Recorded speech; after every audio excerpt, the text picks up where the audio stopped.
This is former TNA World Champion Raven, and you're listening to TNA Cross the Line podcast. Quote the Raven, nevermore. And don't cross the line. Or do cross the line. I'm not really sure if you're supposed to, you're not supposed to. I don't know. Whatever. You get it. TNA Wrestling. Cross the line.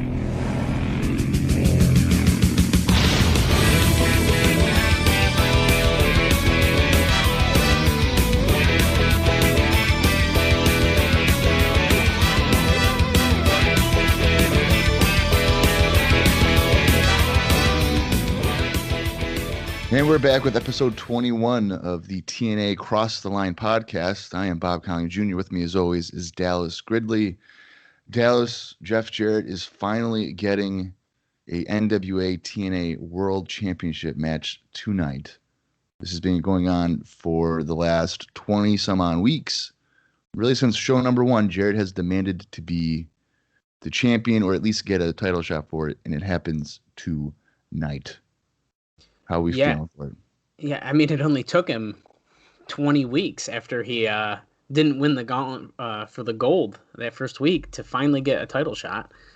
So I'm really hoping that, maybe we'll see some flashbacks. Maybe like Jackie Fargo will be ringside and just so we can yell at him a little bit. And, I hope every single person Jarrett has encountered are sitting at ringside. Yeah, we might as well make it a lumberjack match. We can put who else was there ringside that first show? I know Bullet Bob was also there. Jackie Fargo was there. Might as well bring what's his face? The president guy. I can't remember his name. He was on once. Jim Miller. Jim Miller. Bring Jim Miller out. Just sit them all ringside, and then have every single person that Jeff Jarrett has pointed his two fingers at, and they're all lumberjacks. So we got Mike Tenay, we got Kurt Hennig, BG James. Just bring them all. He's literally yelled at everyone. You might as well just empty out the locker room, put him around the ring, and everyone can watch him. I'd like it if he lost this time, actually, because then he's just going to keep doing it. This is the storyline for Jeff Jarrett. I want my title shot. Damn it. I need to earn it. So. Yeah. You could probably even have Harley Race. Oh, yes. Harley Race was there as well. Didn't he take like a vicious chair shot? He did. He took a nasty headshot early on, and we were like, oh, my God. He's, way too old in 2002, especially even, just to take a freaking headshot from Jarrett. Yeah, that was a bit much. Yeah. We're also coming off of we have new tag team champions, Brian Lee and Slash. They defeated America's Most Wanted last week. Mm-hmm. Yeah, we sure do. And then we're coming off also Jerry Lynn retaining the X-Division title over Kid Cash and AJ Styles as well. Yeah, so, and we have number one contender for the X-Division title in the Amazing Red after his match with Jimmy Yang. So a lot of stuff happened last week. A surprisingly good match, too, with Jimmy Yang. Oh, yeah. I thought it was a great match. And we had the debut of Easy Money, of course. That's right. And yeah, I mean, like you already said, I think you just mentioned it, Malice coming back, and all sorts of stuff happened last week. So it was a pretty exciting show. Yeah, and we also had the semifinals for the tag team number one contendership tournament, which will be concluding tonight when the SATs take on the Harris brothers. I wonder who's going to win that one. G. Willikers. Who knows? It's a toss-up. Hey, they might surprise us. You never know. They could, yeah. But I'd be pretty freaking shocked if the Harris brothers don't win that match. That's an understatement. They have to be the favorites to win it. Favorites from Jeff Jarrett. Yeah. But yeah, I mean, I won't be surprised. But needless to say, we're coming off a pretty strong show. We both enjoyed it last week, which was nice. I think it might have been the second, or actually no, the 2 weeks ago. I think it was fairly average, if I'm remembering correctly. But better than a thumbs down. So last week was pretty strong show. Card this week doesn't look bad, but and I think we got some pretty high profile matches on here as well. Yeah, well, I'm looking at it right now for this week, and we do have all the titles are on the line. Yep. Now, we haven't seen Ron Killings in action for a couple of weeks, it seems. No, we haven't. Last week, actually 2 weeks ago, it was only that backstage interview with Mike Tenay because he had the contract that Jarrett ended up ripping up. And then last week, they did nothing with him at all. No interviews, no talking on the screen, nothing. Yeah. So yeah, I mean, who knows? Was he possibly injured? Was he just not feeling like coming? Did they just want to push it off so maybe he'd get a bigger babyface pop when he came out? Who knows? See, I don't know if he's being presented as a babyface, though. I don't either, but it's hard when you... Well, Jarrett sort of is, which is weird, because I don't think he is either, though, so I almost want to say he is when you compare him to Jeff Jarrett, but how can you compare... So Jarrett is like... It depends what he's doing. He's either a babyface when he's going to fight for the title, or he's a heel when he's yelling at BG James. Like, so that's why for me it's like, is Ron Killings the face in this story? I don't know. Yeah, see, that's kind of like a Vince Russo trademark. You know, he'll have a guy feuding with 5 different people, and then his attitude is different between each one. Yeah, it's really weird. I think everyone can agree, unless you think I'm wrong here, that Jarrett definitely excels more as a heel. I don't think he's a very good babyface at all because I don't buy it. No, he needs to be a heel for like ever. Yeah, I think so. He's very at least not in this era. I think maybe later on he gets okay as a babyface. I agree with that. There's definitely a time where it's like, okay, I understand. Yeah. But needless to say, I think we got a pretty interesting show ahead, and I'm looking forward to seeing what happens here soon. But actually, before we get into that, I had a little follow-up I wanted to point out from Twitter. I'm not sure if you saw it, Bob, but we had a pretty cool little interaction happen from in our timeline here, I believe he's the NWA's vice president, Bill Behrens, right? Yeah. Is he vice president? So he, it was a post, at this point, it was about a week and a half ago by the time this airs, but there's a post about Jerry Lynn and AJ Styles in the match where Jerry Lynn won the title at NWA TNA Pay-Per-View 20. And so I made a post about that. And since Bill follows us on Twitter, he once in a while he'll like a post, he'll comment once in a while. And so he did reply to this specific tweet here. And he said, AJ Styles and Jerry Lynn defined early NWA TNA X-Division. AJ Spiral tapped on Jerry Lynn's head to start. And then Jerry Lynn replied to it and said, we still laugh about that to this day. About AJ Styles landing onto his head. So I thought that was a really cool. We haven't had a super cool interaction like that in a while, because I feel like every time Bill has replied to a tweet, he adds something a little extra on it. Yeah. And I think especially him for being someone who was in the company at the time, reiterating like how important these two were for the X division, I thought was super cool. Well, I mean, he's not wrong. They were definitely absolutely like pioneers for the division. Yeah, and I don't think you can really doubt that at all. I mean, they're highly featured in the division almost every show really that we've seen. Yeah. So yeah, I thought that was pretty cool. That was probably the cool. We haven't, like I said, had a one super cool like that in a while with a story. We got our general retweets from Cassidy Riley and Goldilocks, of course, always super supportive, and James Storm, etc. So yeah, Father James Mitchell will retweet us and yes, absolutely, which comments on stuff. Yeah, which is super cool. And now that he's back on the shows, I'm sure we're going to be seeing some more interactions from him as well. Mm-hmm. So that's always fun. But yeah, so I just wanted to point that out real quick. I wasn't sure if you even saw that interaction or not, because I know sometimes the Twitter goes pretty quick on. Yeah, I want to say I saw Bill Behrens' comment, but I didn't see Lynn's response. Yeah, Lynn's response wasn't.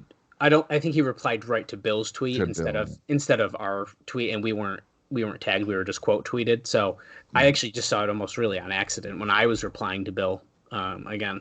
So needless to say, pretty cool. Yeah. Okay. But yeah, so let's get into some notes here. And as always, let's start off here by seeing what the readers of the Wrestling Observer thought of last week's show. So Bob, let's take a guess here.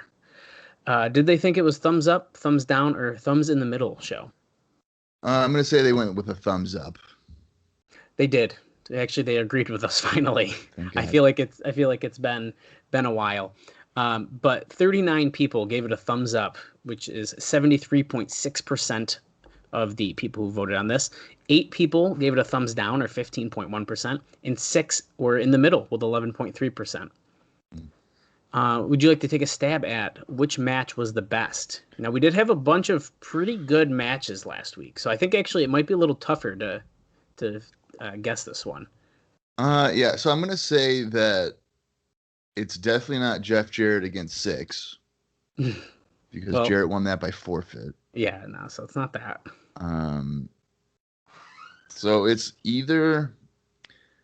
I think there's 3 candidates probably. It's probably Easy Money against Mama Luke, Yang Red. Well, I guess 4 candidates.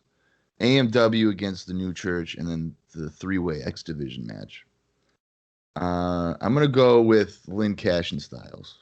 You're pretty close. That one was second. The first was the Amazing Red and Yang match with 34 votes. That triple threat match got 8, and then actually third, you were close. It was Easy Money's match did not make it, but Storm and Harris versus the New Church got 7 at third. So, I thought great matches. I thought they were really fun. Yeah, I think all those matches were entertaining for sure. Yeah. Now, as far as the worst match, what do you feel in there? There's definitely a few candidates. Oh, you know what? I'm gonna go with. I'll go with Estrada and Lawler. Once again, Bob, very close. Second place for that one. Chaos and Malice. No, that didn't even. Siaki and Vaughn. No. Brothers against the Hot Shots. Nope, that's third. Jarrett against BG James. Nope. Okay, hang on a minute. What matches have I not said? Okay, Siaki and Chris Vaughn, you said no. No.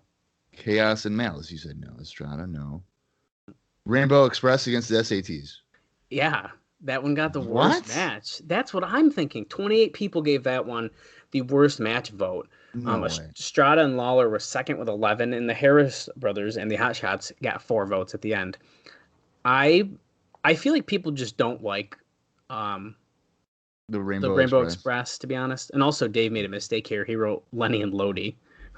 So, yeah. Good. Nice job, Dave. No, I think you're probably right, because even Meltzer has had a tendency of not liking homosexual-like characters. He was, for instance, with Goldust when he first came in, and I guess for the 3 years that followed, he would continually kind of disregard the character. So. Yeah, I bet that's just kind of same idea. People are just like, nah, they don't like it for whatever reason. I won't make assumptions, but I think for whatever reason, people don't like it. They don't find it entertaining, and I really disagree. I think they're both good workers, and I think they're a fun tag team, even if sometimes they slip on banana peels and stuff, whatever. The greatest finish ever, as you would say. I don't know if I said that, but it was pretty damn funny. You were pretty insistent on it. You were like, wow, that's like the best finishing in my life. I don't know if I said that. I said it was like better than Hogan slamming Andre is Bruce slipping on a banana peel. Well, I definitely didn't see it coming. Yeah. Well, but I did. Anyway. No, you did not.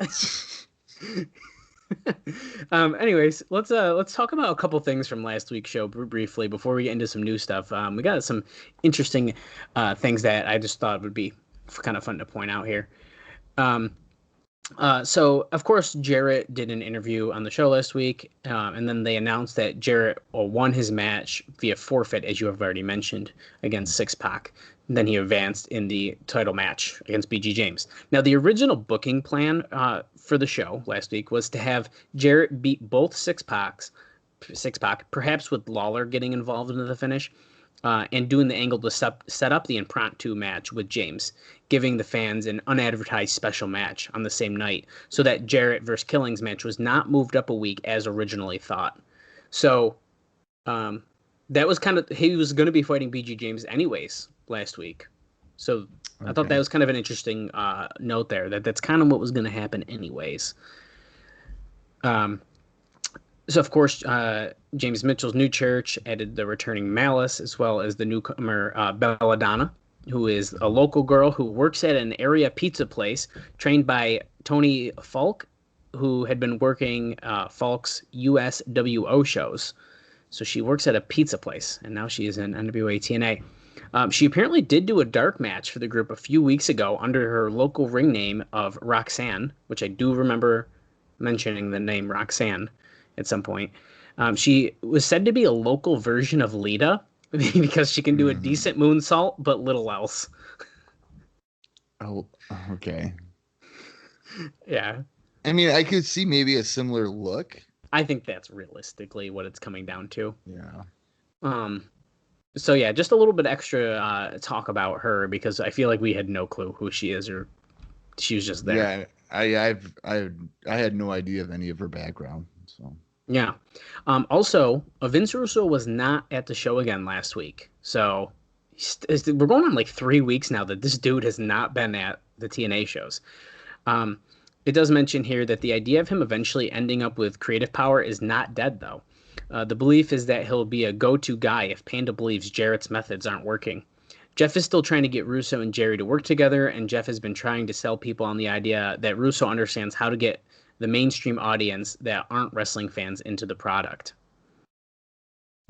So, interesting. This is an interesting note as well. They also did the tease on the show where Lawler was doing the interview, and you could hear April, obviously his girlfriend, moaning like she was having sex, which we were both like, what the fuck is happening? Lawler obviously barged into the dressing room, found her all lathered up in the shower, and then Lawler, quote, didn't see, but the cameras, as we remember, saw Bruce in the shower. Yeah. Which is bizarre. The Bruce deal, Dave says here, which may go nowhere, was a last-minute idea because the angle was written to be Six-Pac because on the November 20th show, they were going to have a match, Lawler and Six, again, where the winner would get April. Of course. So, no surprise there. And actually, I will now get into some new stuff. That's everything I had for last week, but kind of bouncing off of the Six-Pac situation, I think this is pretty interesting. So, Dave does mention here, the biggest story coming out of the November 13th show was Sean Waltman's no-show. The company heard nothing from Waltman all day and started to get worried about 4 hours before showtime. They checked and found out that he had never boarded his flight from Los Angeles to Nashville that left at 7 a.m. Throughout the day, they had called him, but he never called back. Just before the show went on air, he finally called Jeff Jarrett and was very apologetic, saying that he had overslept due to injuries he had woken up. He hadn't woken up until 4:30 p.m. Pacific time, which was 30 minutes before the show was going to start. Waltman had suffered what appeared to have been a serious back injury, taking a body slam on an independent date with Jerry Lawler in Connecticut on November 9th.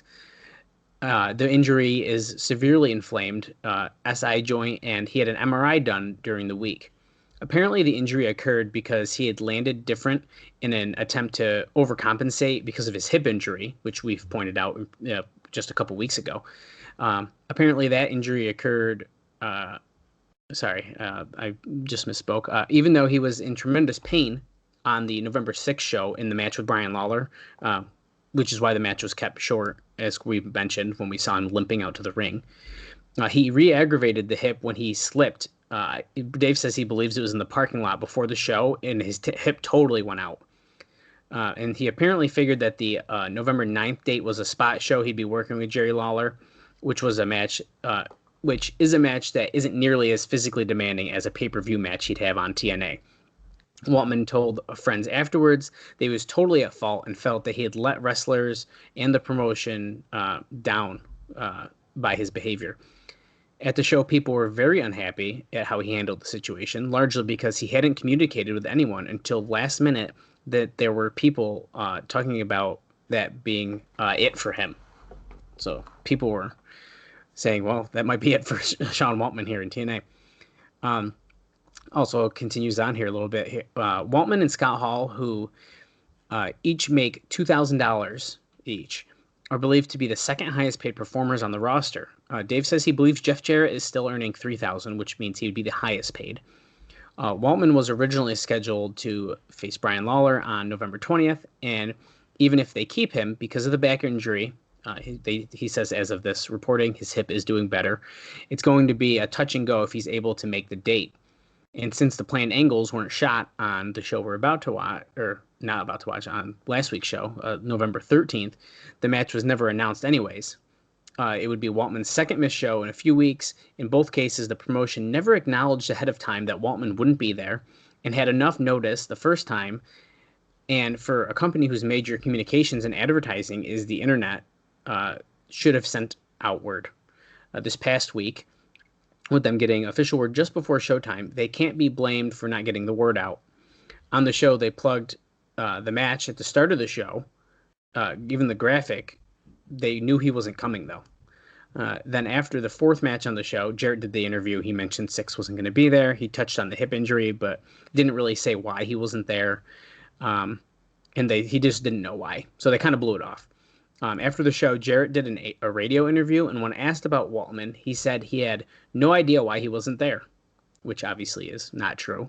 Right. The tricky thing about this decision to get rid of Waltman is that it puts the future of Scott Hall in jeopardy, because it's said that the main reason Hall came back because it was a chance that he and Waltman could hang out together.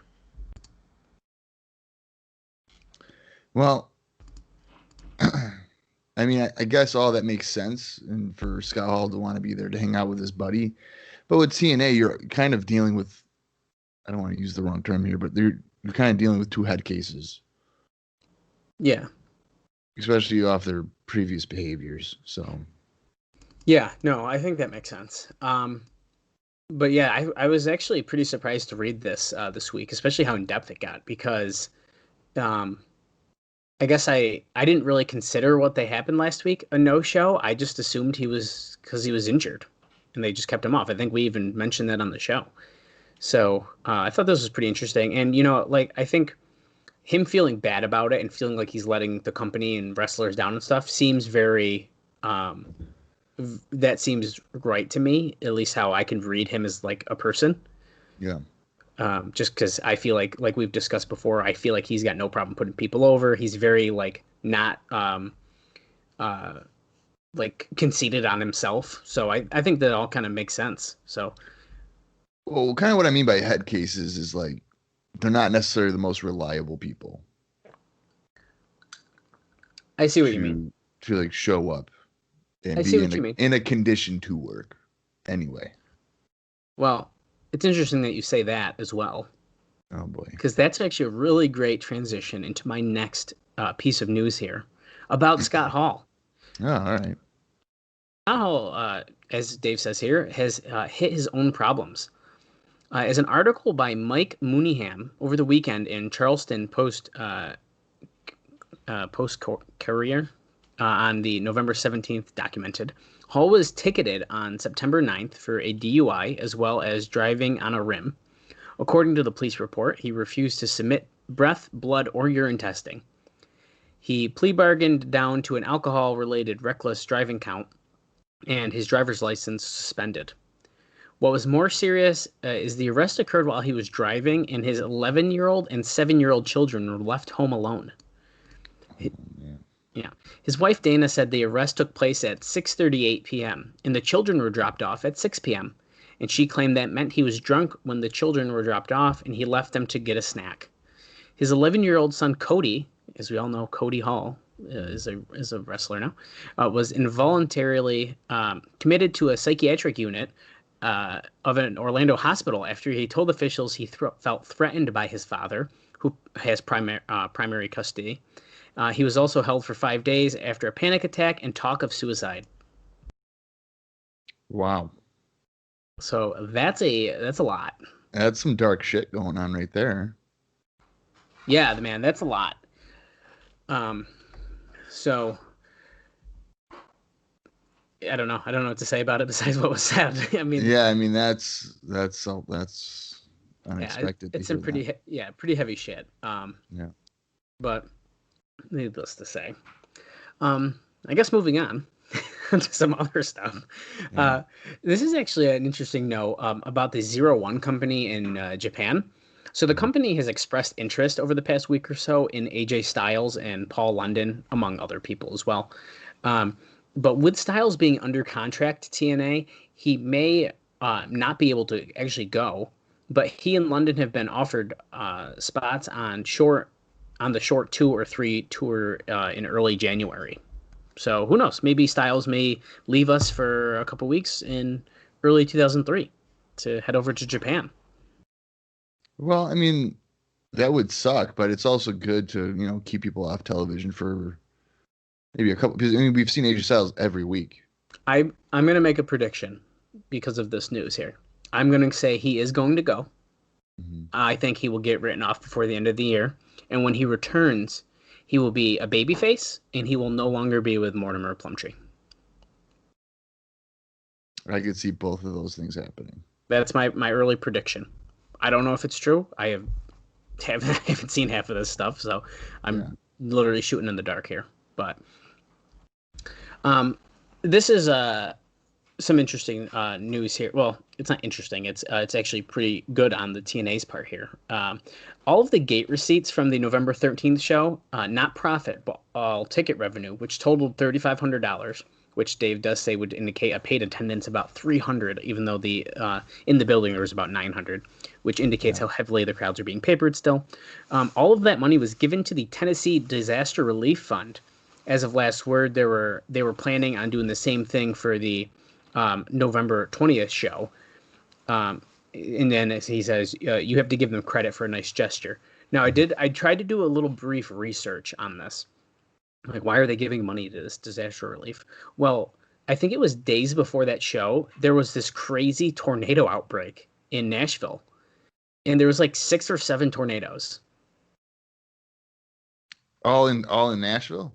Yeah, like the surrounding areas right there. Yeah, it was pretty nuts. It was ranging from F-Zeros to F2s and stuff like that. But so I thought that was cool. I'm glad I looked it up to find out what they were giving it to instead of thinking it was just like a charity thing though. So some shit just went down. We didn't lose the TNA Asylum at the time. So yeah. That could have been disastrous if the Asylum got knocked down. Oh, we would have been done. The podcast would have been over, dude. That would have been it for us. Okay, let's see. I'm jumping all over my notes here, so. Okay, we only got a few more things.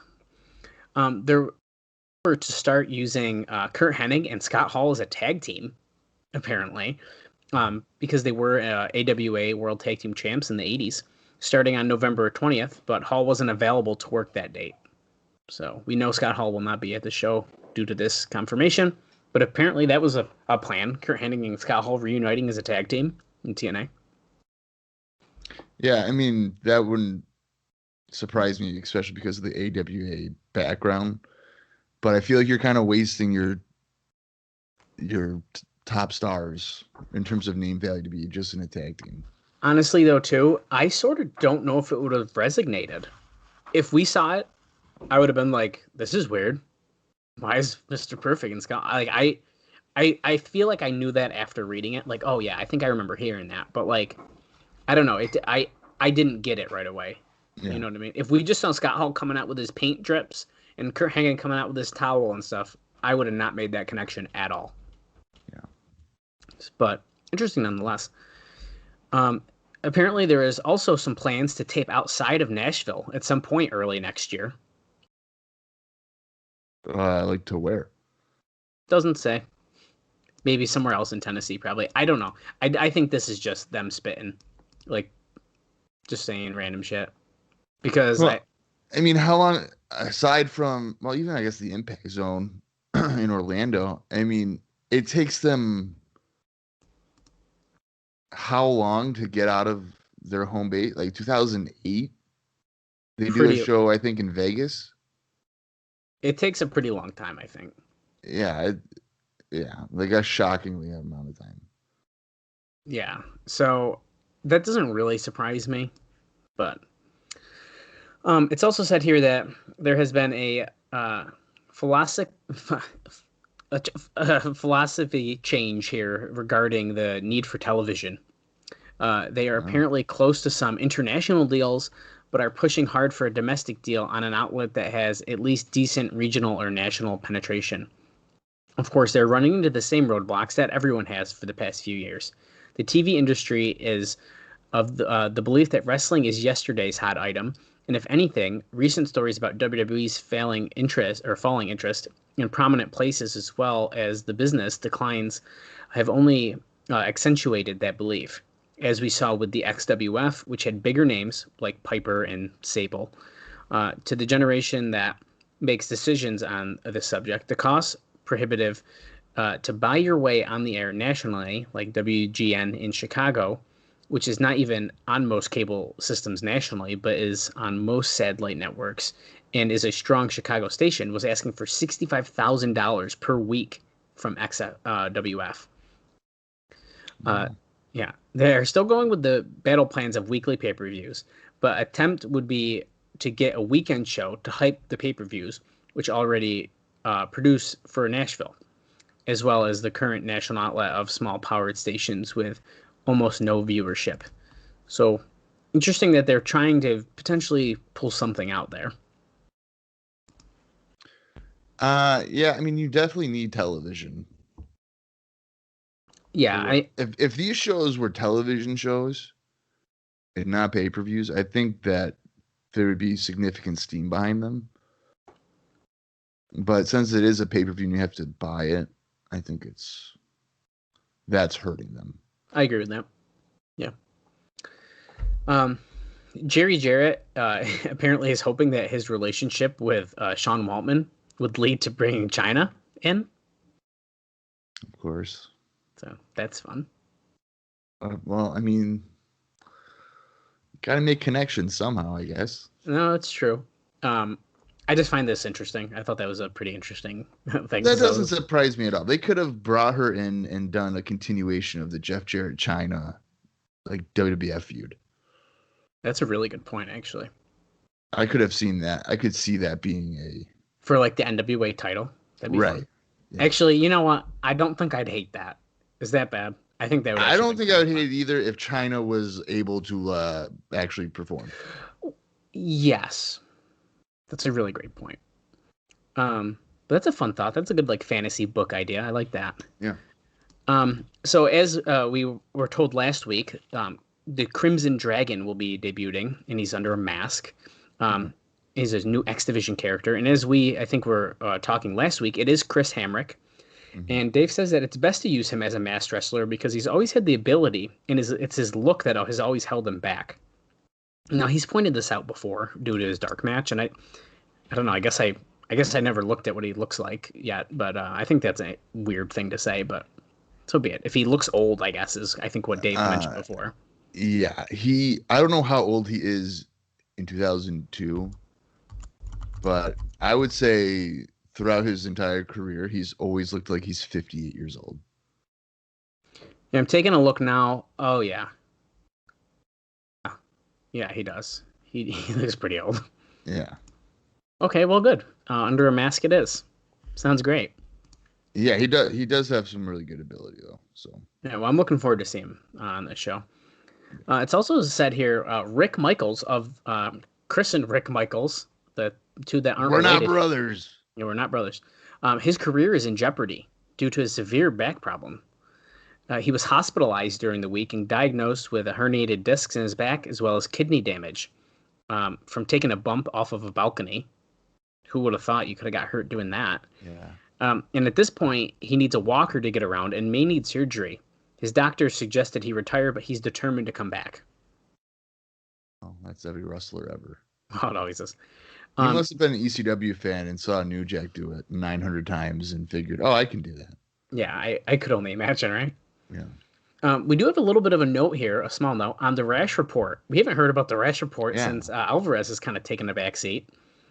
So this is exciting. Jeremy Borash hinted at the fact that Christopher Daniels would be coming back and joining the new church, and that they would try to get all of the titles. The random tease, but I could see it, but I feel like the New Church for me is like monstery guys. You know what I mean? Like that right now, I feel like they're still like I know Slash is smaller, but like Brian Lee and like Malice are like these big scary guys.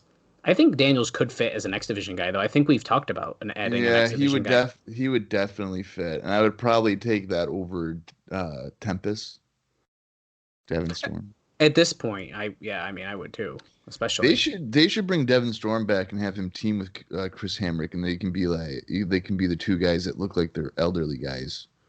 Oh my god! Not. Be like grumpy old men. That could be their team name. I love it. Why not? Just go with that. He also said here that they were going to try and market April with a bikini shoot. Dave says that to him, she lacks charisma in the way she carries herself, which is pretty true. She doesn't seem like she looks always confused when she's there. But I mean, if they want to do a bikini shoot, okay. Well, I would rather have Lollipop do a bikini shoot, but we can do both. Why not? TNA girls. There's like 4 of them, so and Bruce. That'd be awesome. Yeah. He also noted that the Mark and Jay Briscoe versus Divine Storm dark match was one of the best dark matches to date, and the fans were chanting "Hire them" when it was over. So that was a dark match from I can't remember if it was last week or the week before, but yeah, I think it was the week before. Or no, it was last week. So they were chanting for both teams to be hired? It must be, yeah.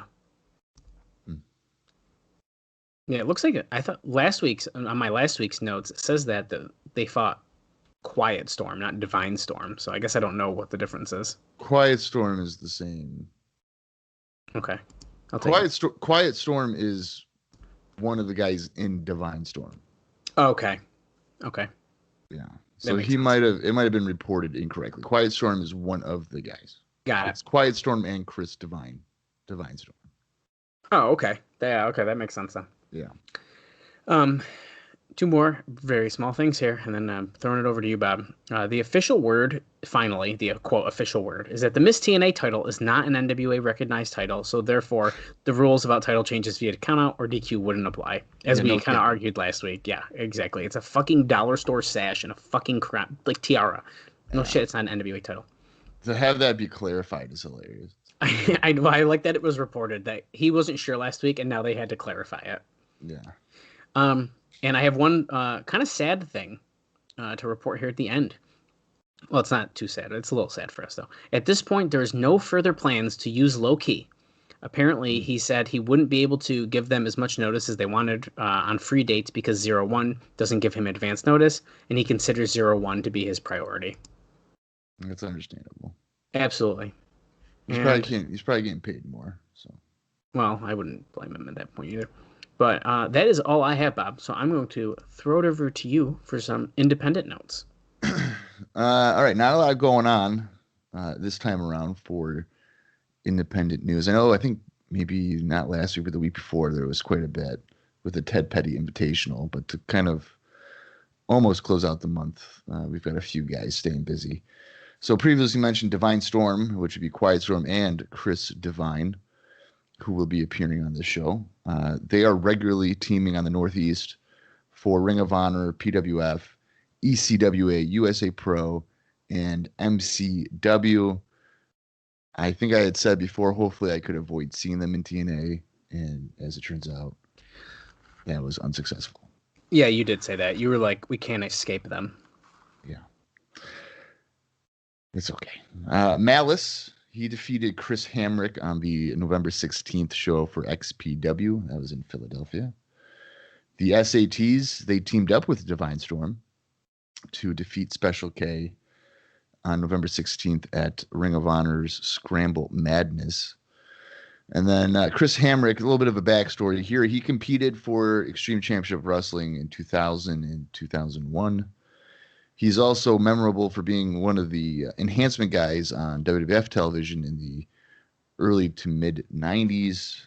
You might be familiar with him and not even know it, because on Twitter, oftentimes you'll see the GIF of a man being kicked by 1-2-3 Kid and then sliding through the ropes and crashing to the floor. That would be Chris Hamrick. I think I do know which one you're talking about. Yeah, he like kicks him on the butt and he just goes sliding right through to the floor. That's hilarious. Yeah.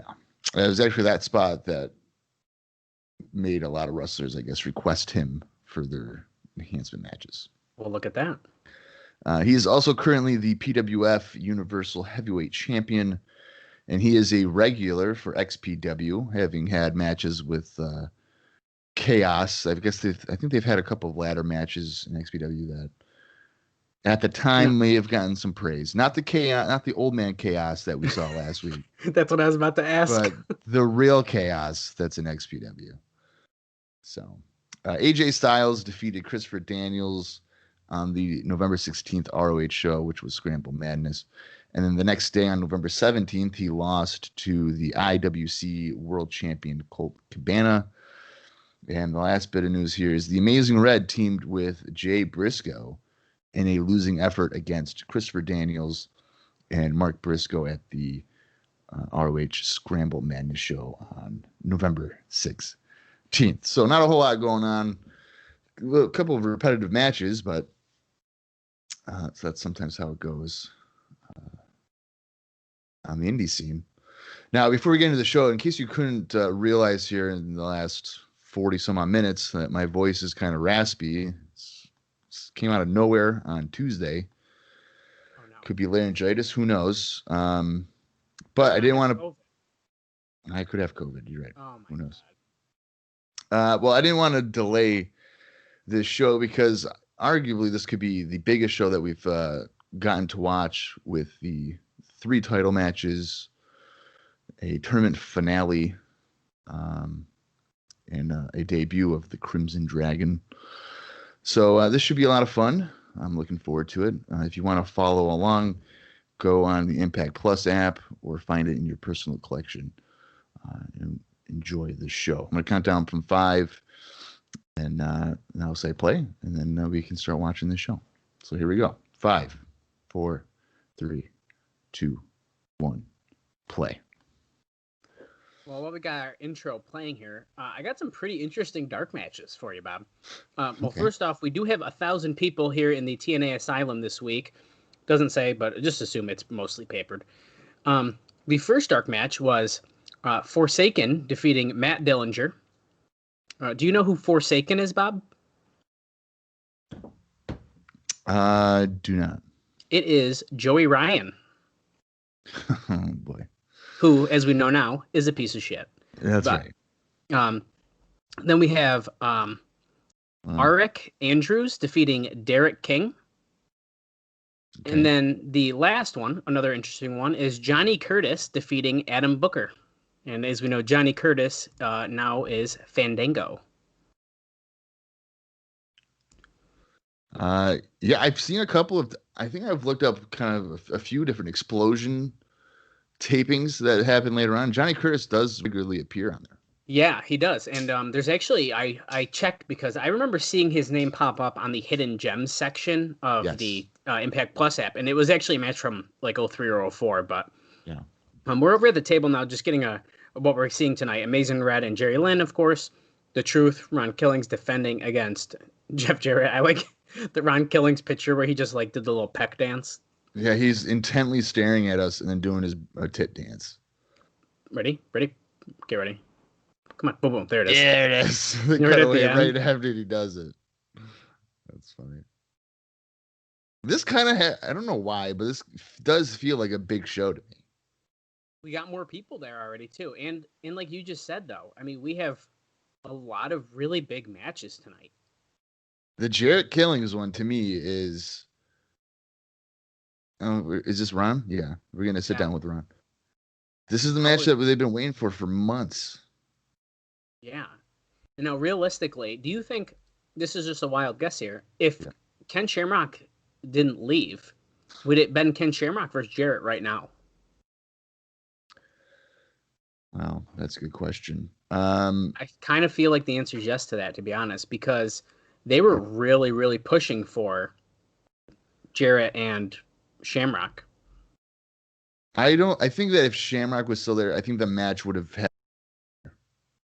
Okay, that's fair. I think you had to drag it on for Ron just to kind of build him up a little bit. I agree with that. He's talking about Mr. Wrestling 3 right now, which I sort of forgot about, even though we talk about it every week. But who knows? Is he gonna be interfering in this title match? Is he gonna affect the ending of the match either direction? I don't know, but I want to know who the fuck is under the mask. I'm hoping for Mike Sanders. I know you said that you're having a sneaky suspicion that it's Vince Russo. I hope to God it's not Vince Russo. I got a bad feeling, man. But who knows? Mike Sanders would be I think a pleasant surprise for a Mike Sanders appearance, but I think it would have more of a, like, if they unmasked him, it's like, oh, it's Mike Sanders. That would get me more than if Mike Sanders just walked out and was like, "You're SOL." I'd been like, yeah, oh God. He'd be, again, I think I've said it before, he'd be a good addition, but not necessarily as an in-ring wrestler, but as a promo. Well, that's the thing, is like he was like a good commissioner in WCW. Yeah. Ron just finished that promo saying who's willing to pay the bigger price to be the champion. So we'll find out in about an hour and a half. Now that is Trinity with Quiet Storm and Chris Devine. I was just so confused of who was coming out right here. Okay. Yeah. I thought that was right Trinity. That right there is Quiet Storm. Okay. And Chris Devine is wearing, I guess, the blue pants. Quiet Storm is one of the most frustrating people because, as you can see, he is basically a dwarf. And his offense doesn't really go with his appearance, and it's a little annoying. Awesome. I thought that was Trinity, though. So that's why I think I was so confused, because I was like, wait, did the SAT shave their face and get their hair wet? Like, I was really confused. Trinity is more like Alita than Belladonna would be. Oh, that's a good comparison for Trinity. Yeah. Yeah. Okay. So over the next 2 years, she does some good shit. So. Yeah. Easy Money here stripping. He's literally a stripper, and his partner here is Sonny Siaki. It sounds like. Now that just seems random. Yep, sure is. Sonny Siaki should not be in tags. Like, he's just let him be himself. Well, certainly not in a random tag team match. Oh, and here we go. Starting fast. Divine Storm being partners for over 2 years, Mike Tenay making a big deal out of that. Because in TNA, no one teams for 2 years. They basically break up after 3 weeks. No money of the clothesline to Quiet Storm, and then a crossbody to take out Divine and Siaki. What a shitty ass camera angle for that. Are you kidding me? Yeah, I don't know why they did that. Let's get a replay of it, though. It's fucking A. God damn it. I was fucking joking, and they do exactly that. What's this Trinity? Look at. Oh. Holy shit. It really didn't look like she got a full rotation on that, but she didn't break her neck. Okay, so now to me, if I'm in the audience, no, she did not get a full rotation in the replay. We've had 2 replays, and we are 6 minutes and 16 seconds into the show. Yeah, it's a good thing I didn't do my vodka cranberry, because I'd be dead already. Oh my God, yeah, dude. So if I'm in the crowd, Trinity already just won me over right there. I've been like, holy shit. Yeah. Quiet Storm with a nice Hurricanrana on Easy Money. I'll give him credit for that. Maybe I don't like these guys because I oftentimes watch them wrestle against the SATs for 35 minutes. Oh. On the independents. Well, then I don't blame you. Yeah, that could probably be what it is. Divine missing a slingshot twisting splash. And Siaki's got control here, at least for a second. I don't like that Quiet Storm look like twins also, like the SATs, because I already forgot which one's which, and you just told me about the color of pants were.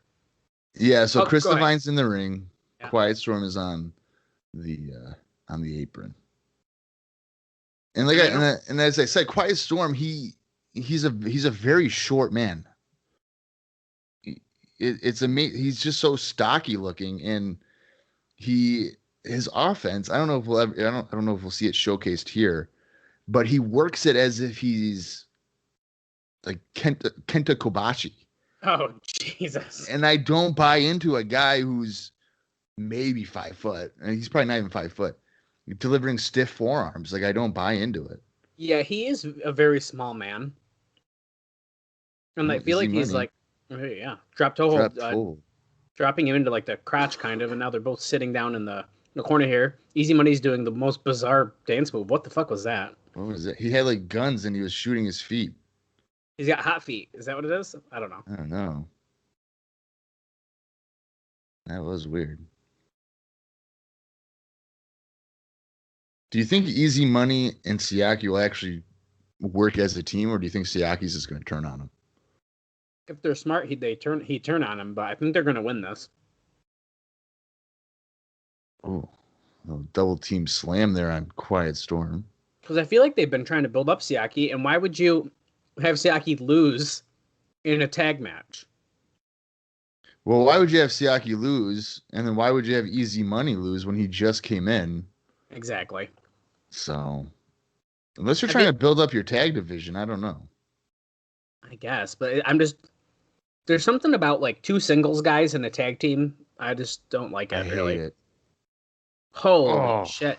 Sonny Siaki with the pump handle, like back suplex over the head, back suplex on the outside. Here's Yeah, it was Trinity. like a fall-away slam. Trinity with a Hurricanrana off of the apron. That was nice. I like her better than. Oh shit. Okay, Easy Money with some domestic violence. He just clotheslined Trinity. Hey, in wrestling, it's intergender wrestling, Bob.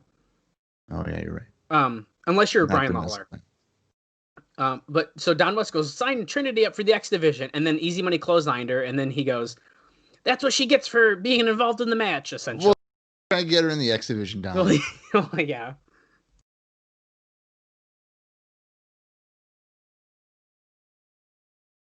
Here we go. See Quiet Storm with some forearms. But Easy Money stops him. And looks like to go for a lifting. Ooh. Yeah, it was like a lifting reverse DDT, but then he spun on it. I like that. Easy Money's got some innovative offense. I'll give him that. I like him. Quiet Storm crotches him. What's he going to do? Sky high superplex. A Hurricane Rana. Sidewalk slam. Look how tiny he is. I don't. Ace cutter off the middle rope. Oh, the Storm Crusher, of course. Storm Crusher. I wonder if every single big move he has is involved with a storm. Eye of the Storm, Raging Storm, Rainy Day. I don't know. Chris Devine with a couple of drop kicks here on Siaki. Tenay told him the first one sucked, but the second one was better, essentially. He didn't get all of it. Yeah. Easy Money. Devine almost got it with the Death Valley Driver, but Easy Money came in and he broke that up real quick. Here we go. Going for a double clothesline. He ducks it. And then Easy Money gets pulled out of the ring, and Sonny Siaki's going to hit the Siacalypse. Yeah. 1, 2, 3. I like that he lifted his leg for Siaki. And there's a 3. That's the right decision. Yeah. There was a couple of moves there by Quiet Storm or Divine. What is it? What is Divine Storm? Divine Storm. God damn it. I see their names. I don't like that. I don't like the combo. It's too confusing. Yeah. But they had some decent moves in there, but it's not anything where if I was a fan, I'd be, hire them. No, I like Trinity better. Trinity was the star of that trio. Yes. Which I think we end up finding out is the case because guess who gets hired? Well, yeah, who we see far more regularly. NWA CWF Thursday, November 21st in Mississauga. Number 8 First Nation Community Hall in Huron Bay, Ontario, 7 p.m. NWA ECCW Friday, November 22nd, Royal Canadian Legion, Port, I don't know what that is, British Columbia. NWAWrestling.com. Sorry, I'm getting hypnotized. That's not Lollipop. And they didn't switch to any other girl, so it might be just her this week. Yeah, they do that sometimes. That's a bummer. Oh, new church. Oh, we oh.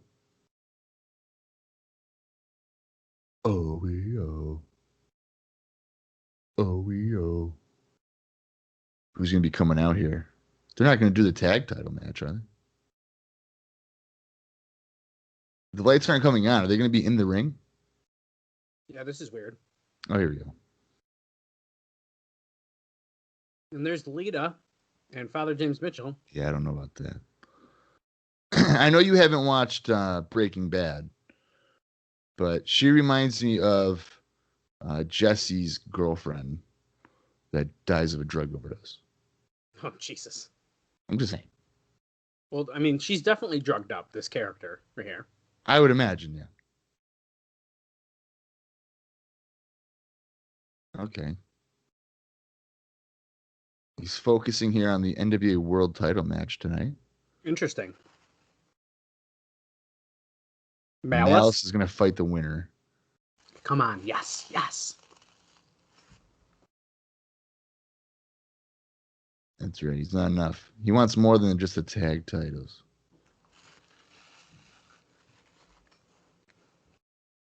And the thirst can, yeah. No, The thirst can only like be rubbing quenched. or so. That's fine. She can do that. So blood and gold can quench his thirst.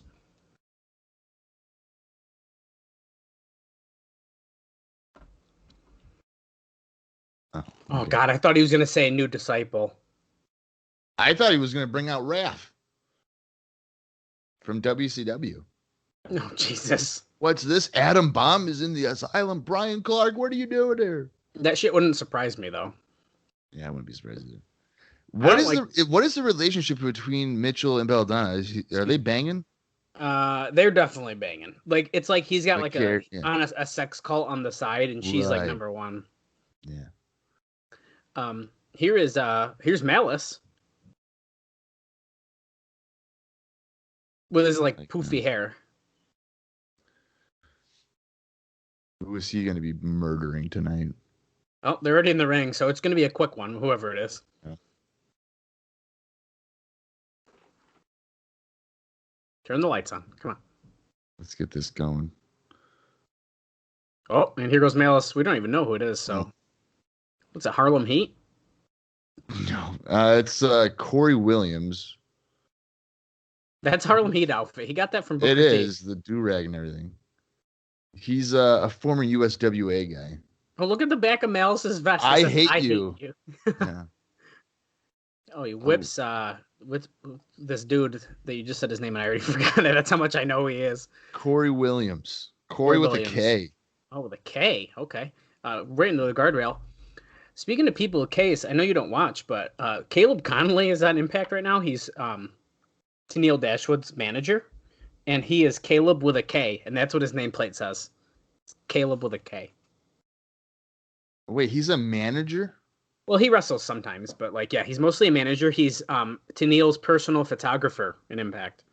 Oh, wow. I didn't know that. Yeah. I knew he was a wrestler. I've seen a bunch of his stuff, but I didn't know he was a manager for right now. He is now, yeah.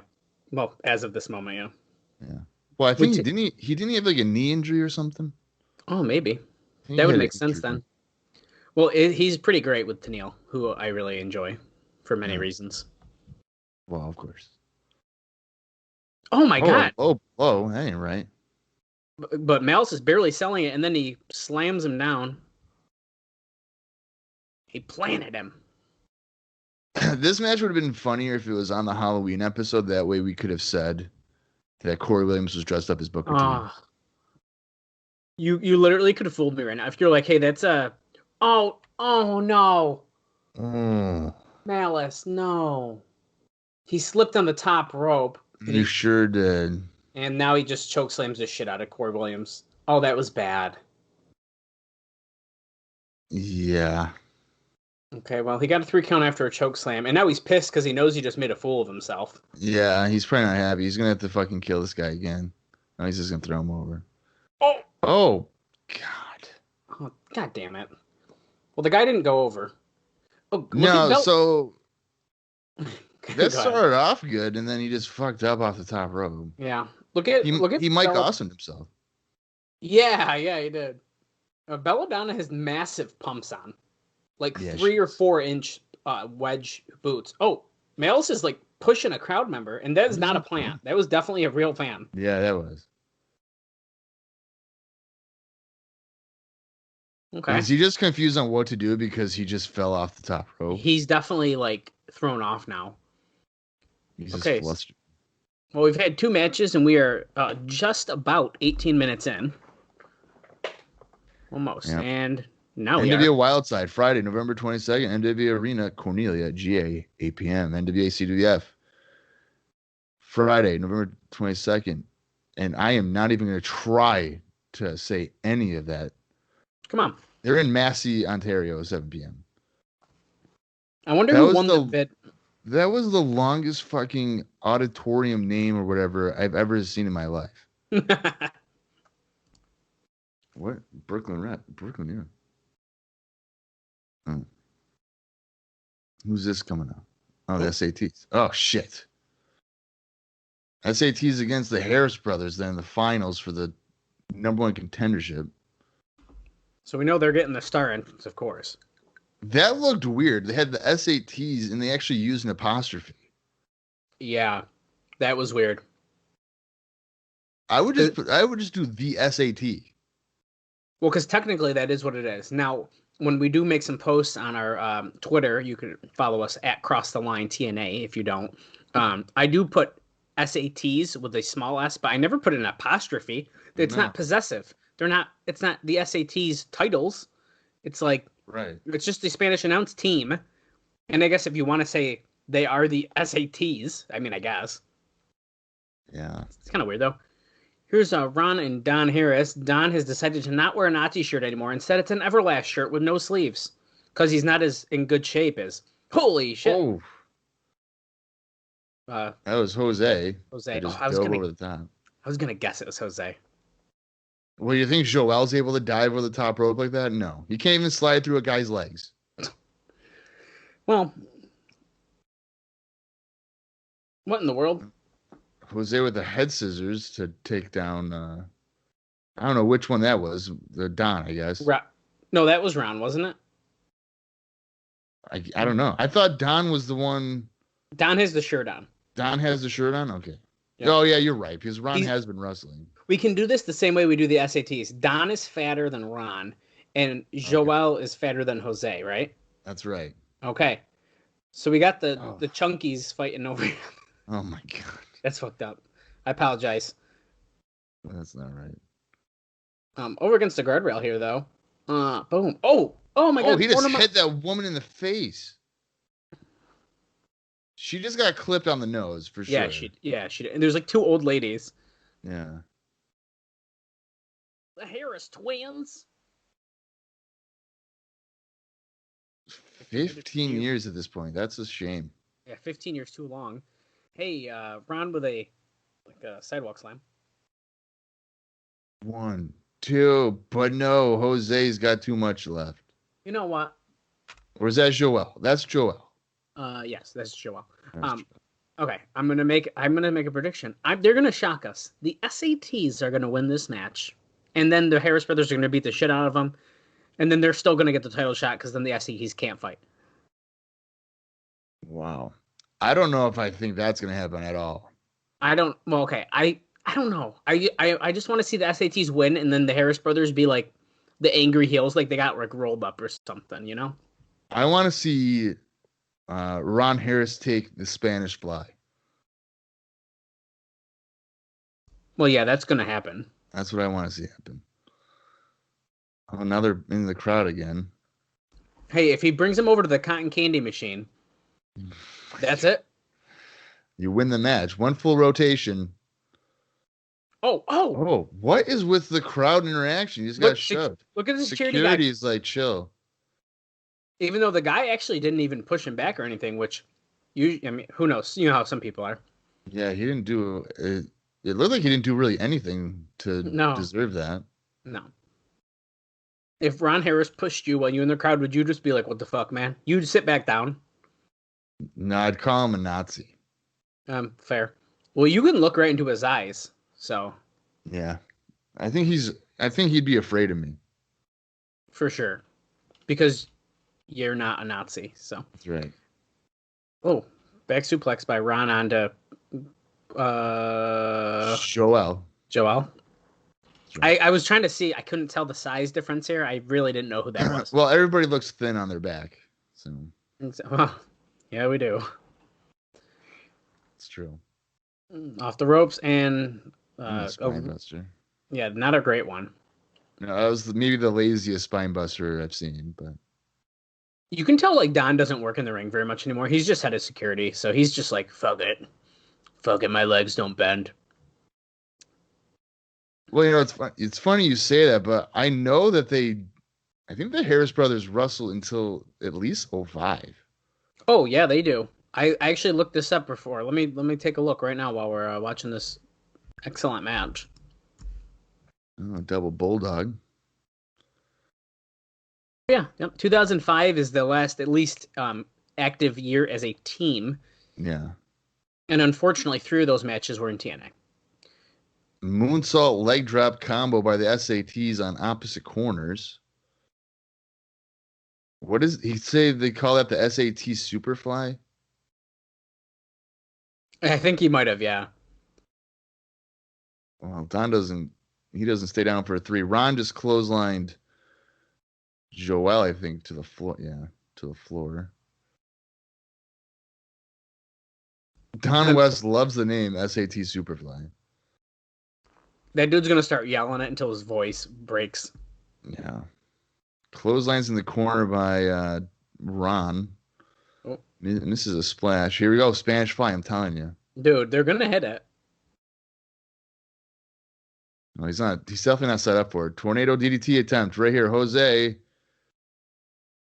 No, that's not going to work. No. Oh, no.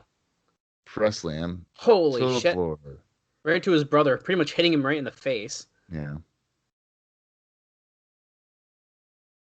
What was the storyline reason for these guys getting back together? Because they punched Bob Armstrong, right? Yeah. Holy shit. What the fuck? Are you shitting me? Don Harris just jumped out of the ring onto the SATs. Don West called them X-Division, and Tenay's like, X-Division? He's 6'7". That is like the dumbest thing I've seen. That giant guy should not be jumping over the top rope onto smaller dudes like that. Well, he literally would have squished him. Yeah. And Joel misses a splash in the corner. What the fuck? And Jose got powerbombed onto him. They're so fucking sloppy. Fuck. Well, both teams are. Well, yeah, so then you got this. Holy shit. Okay, he just got concussed. That's it. He's concussed. That's the H-bomb on Jose. And that does it. Harris brothers win. What a surprise. Okay. No surprise. Well, I wish it was, Bob.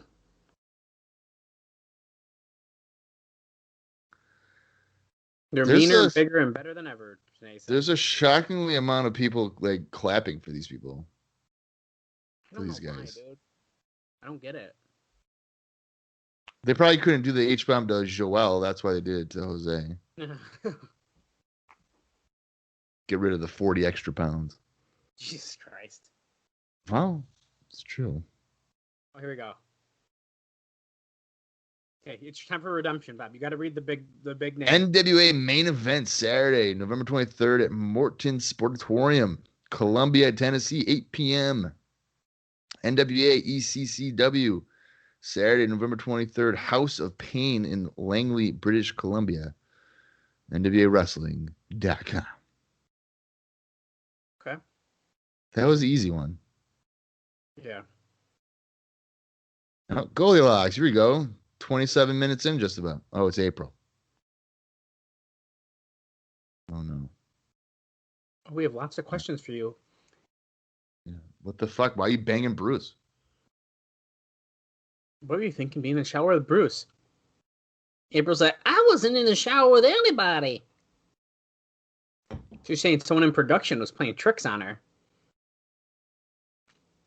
And Goldie's like, yeah, big trick. Oh, she makes Goldilocks sick. And now April's starting to cry. That's funny. Oh, hey, Bruce.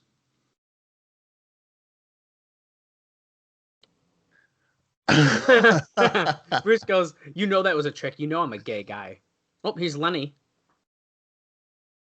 Oh. What? Oh. Lenny's saying he's straighter than an arrow. He's a fake and a phony gay guy. Oh. Oh my God. The cat fight I didn't even know I needed to see. Yeah, here's Brian Lawler, though. He's beating the shot out of Bruce. And look at Lenny's kicking. Oh, Lenny's getting some cheap shots in. On a side note, real quick, Bob, about that April shower scene. Yeah. I just went back a little bit onto last week's episode. On Impact Plus, they do censor it, even though they didn't show anything. Really, they censored the shaving cream. Yeah, they did. Oh wow. Here comes BG James. Oh great. I can't believe that Lenny got it good. Up. As of November 11th, BG James, I believe, has not tweeted still since October 27th, so he may be taking the hiatus seriously. Oh, I didn't look, but he's about to talk, so we definitely have time to look that up.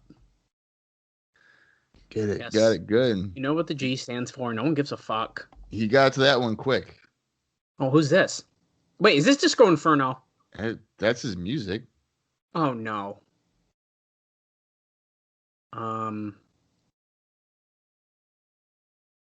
His opponent. Wait, that's Lenny. So Lenny's using Glenn Gilbert's music then. Okay.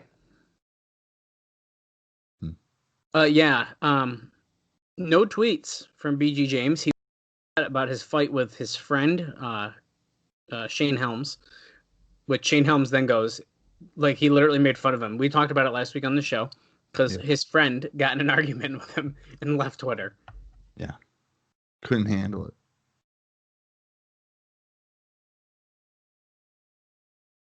Oh, no. Oh, God.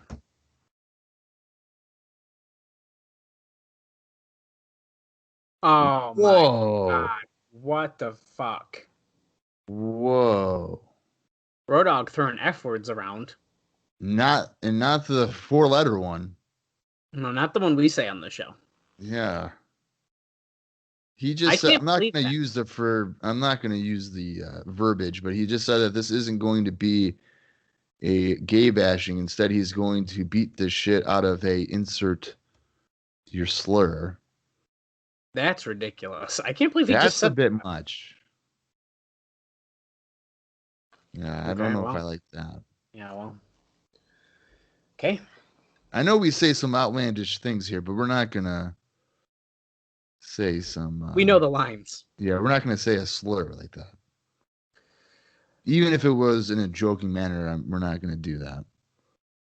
Yeah, unfortunately, the bad thing is, like, I kind of feel like that's how Road Dogg is. Like, even, like, that's not just his character. Like, that's how he is, yeah.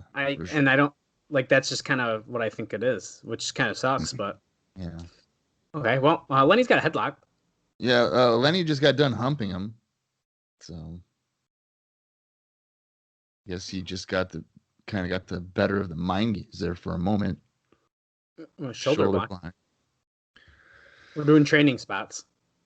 Yeah. I love how he's doing the skip, though. I love that. Yeah, and he gets a forearm to the face. Now, what do you think here, Bob? So we really enjoyed Rainbow Express as a tag team. Do you want to see Lenny Lane have a singles run in TNA now? I would be in favor of it, yeah. I mean, Lenny, I like him in general, but I just like where does he fit? I get a little worried about that. Yeah, I think there's more value in them as a team, as the Rainbow Express, absolutely. But I liked Lenny in his WCW run when he was with Lodi, and even when he was an enhancement guy before, he was good. So I think there's a spot for him. Mm-hmm. Is he would be considered cruiserweight, wouldn't he? Or no? I would say so, yeah. Oh, that okay. He did a moonsault to BG James, but he looked like he almost landed on his head. And now he keeps pinning him in like a 69 style position, which is hilarious because Road Dogg probably hates that. Oh, there's Bruce. And here's Bruce. And the ref's just letting us go. Bruce slams down Lenny. The ref's so confused. How is this not a disqualification? Lax rules, bro. Bruce going for a pile driver. Yep. BG James just sitting in the corner mocking him for being a Here's cat fight. But Brian here's Lawler. Brian Lawler. Oh, he's beating up Bruce again. And here's April's April. freaking out. This is a mess.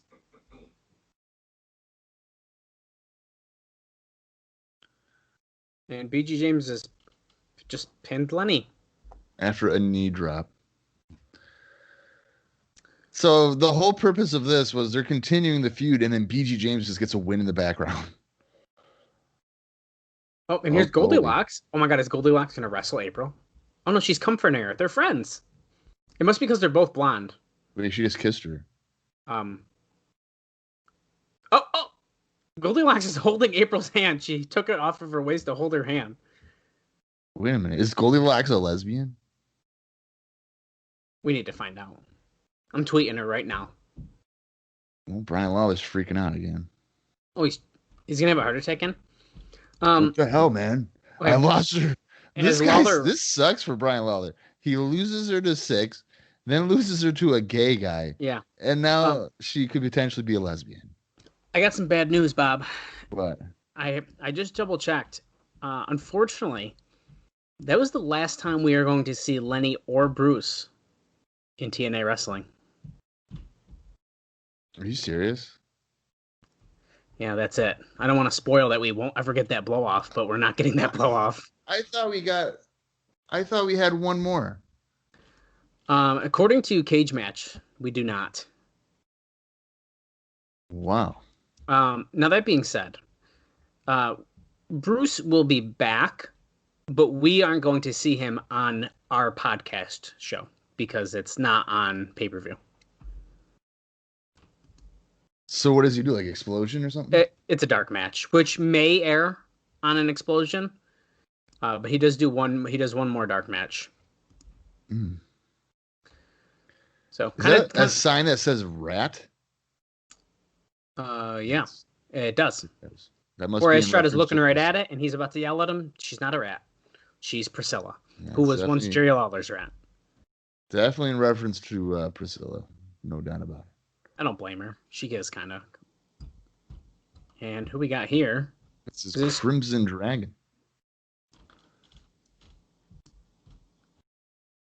I don't like the look.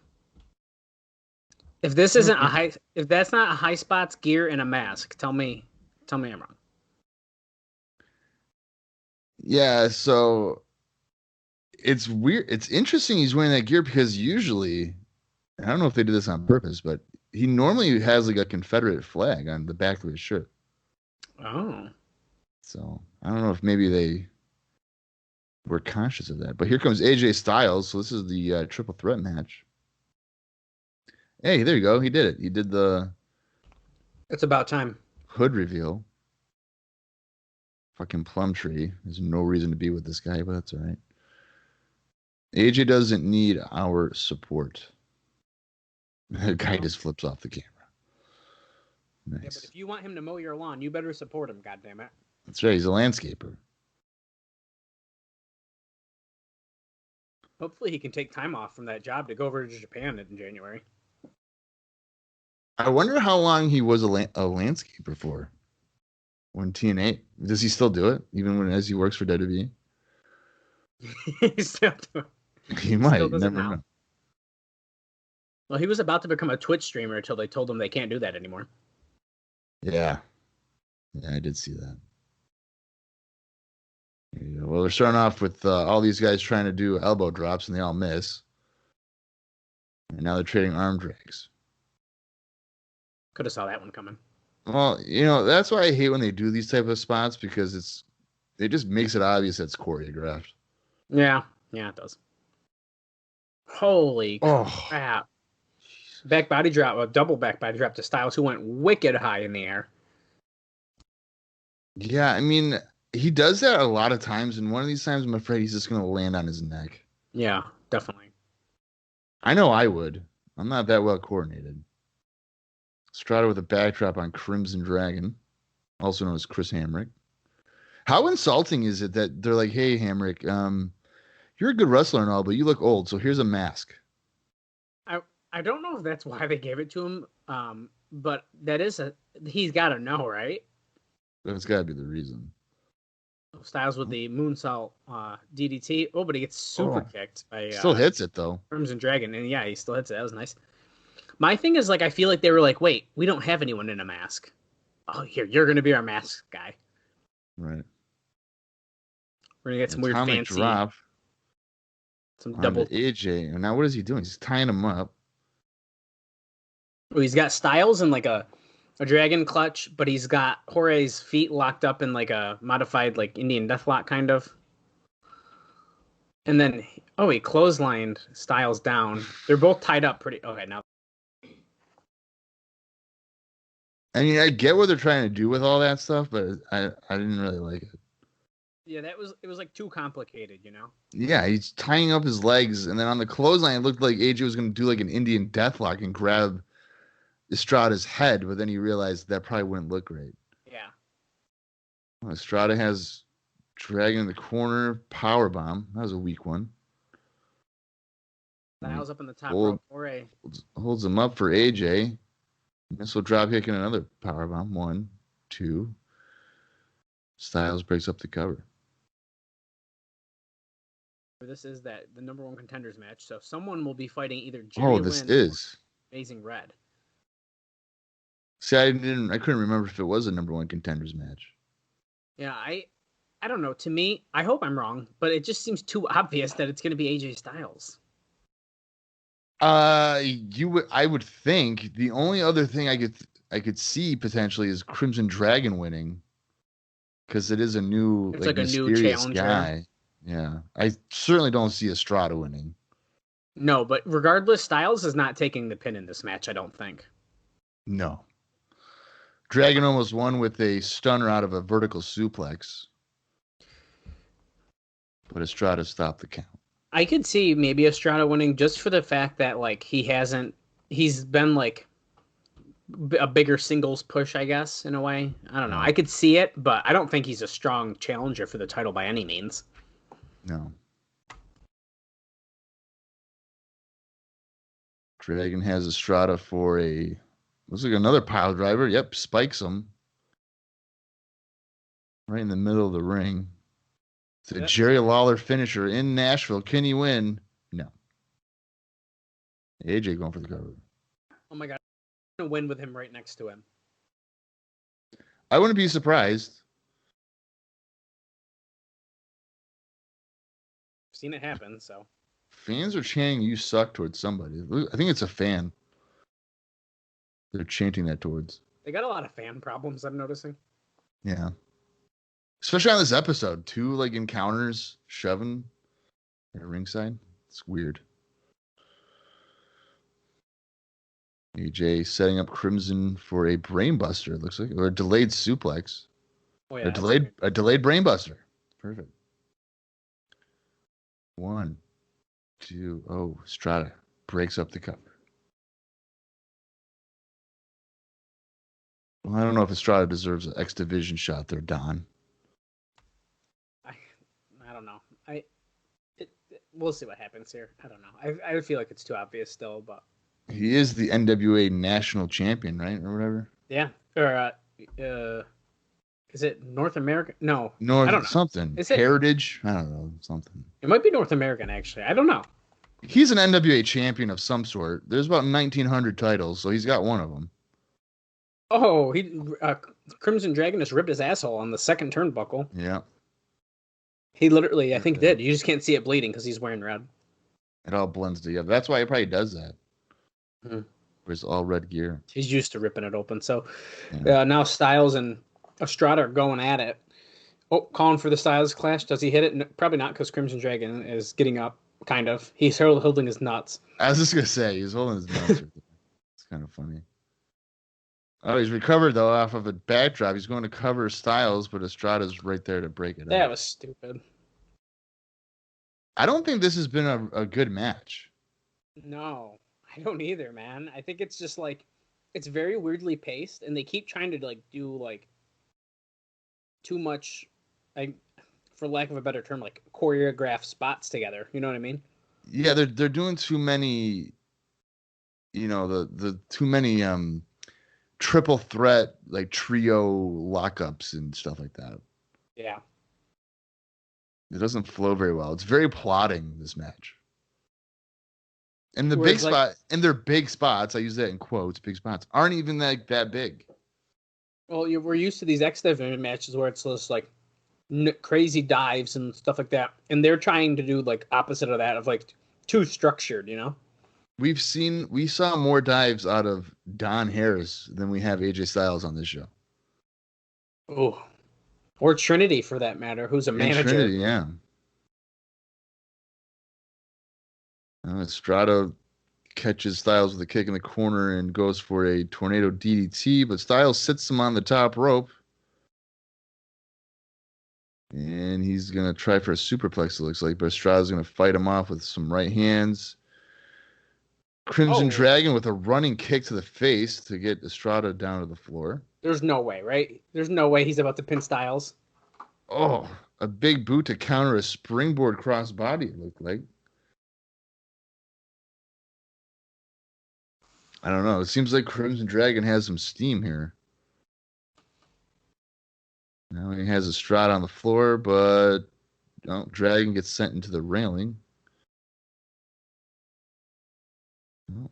Oh, Estrada was going to try to do a taunt, and he just got kicked by Styles right in the face.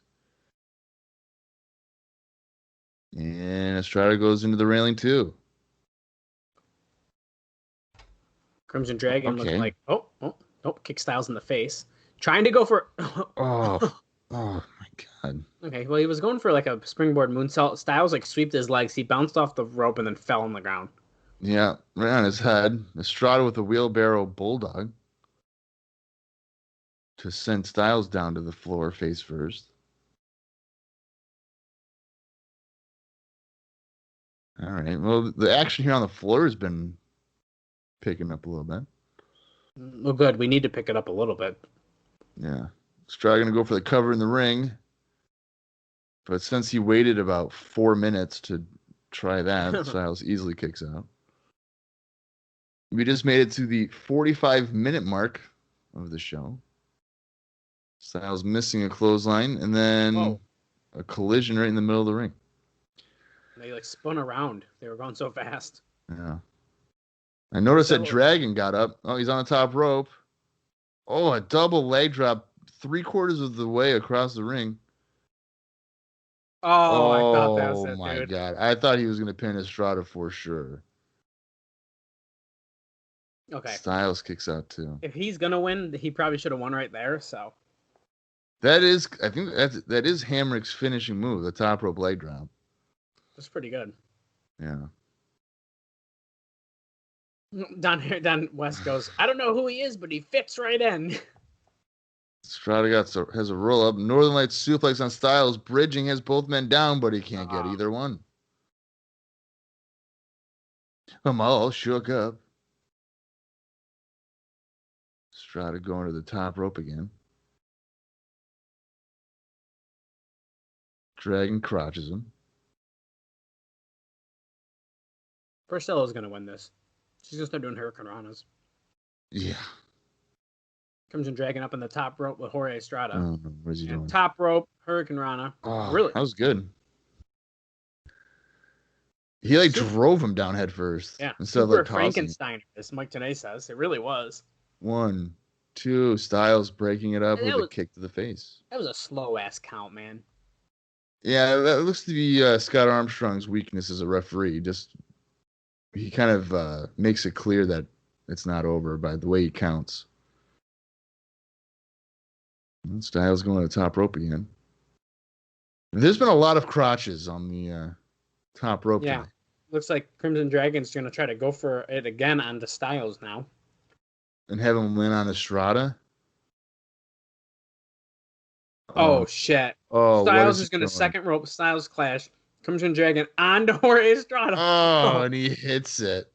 Oh, look at him trying to pull him over. 1, 2, 3. Damn it. I mean, Styles pinned both guys. I liked how he finished it, though. That had to fucking kill Estrada, though. Yeah. Yeah, that's... Because there's no way that Dragon can really brace himself to not have all of his body weight land directly on Estrada. Well, yeah, look at this. Boom. Boom, done. All right, so the last probably 3 or 4 minutes of that match made it more of an average match. Yeah, I agree with that. Oh, I thought Plumtree was about to kiss him on the lips. I wouldn't be surprised. All right, so AJ Styles is the #1 contender. Oh, boy. Does that mean... So if Lynn wins, we're going to get another Lynn Styles match. I don't see Red winning the belt. So I don't know. Maybe it'll be another triple threat match. Who knows? I don't know, dude. Why do we got to keep going back to the same people? You have a lot of talent. I agree with you. They could probably easily rotate people in and out. But... Well, yeah. Okay, we're going backstage to Goldilocks now. She's with Storm and Harris, our tag team champions. Or former. Sorry, they lost it last week. Oh, they're pissed. They got a matching shirt on now. Yeah, they do. Well, Harris is pissed. You think we need a plan, Goldie? We need a plan because we lost the belts and our undefeated streak is no more. Do you like Goldilocks' like weird fur jacket? Oh, they're going to beat the living hell out of Jim Mitchell. Well, they can't win the belts, so they beat up Jim Mitchell. Well, yeah, really. All right, so they're going to beat up Jim Mitchell and then get their tag titles back. AMW will be there soon enough for the tag gold. The only way to kill a snake is to cut his head off. They just want to fight Jim Mitchell. Yeah, it's an interesting approach. Because, so. Oh, he's talking about how he tossed Belladonna off of his back. He wanted to break her neck. Jeez. Sorry about your damn luck. It's sticking. And here we go. Now we're going to get a hype video. Oh, we owe. Yes, evil knows no bounds. We fucking know. We've seen that. Yeah, evil never rests. We've been seeing this since two shows before Halloween now. Yeah. So we're getting a feud recap, essentially, which is mostly just looking at Slash bleeding. Well, because he's fucking wicked bloody every show. And it looks great. Meanwhile, there's a minor cut on James Storm's forehead. And Belladonna's like got a needle hanging out of her arm. Yeah.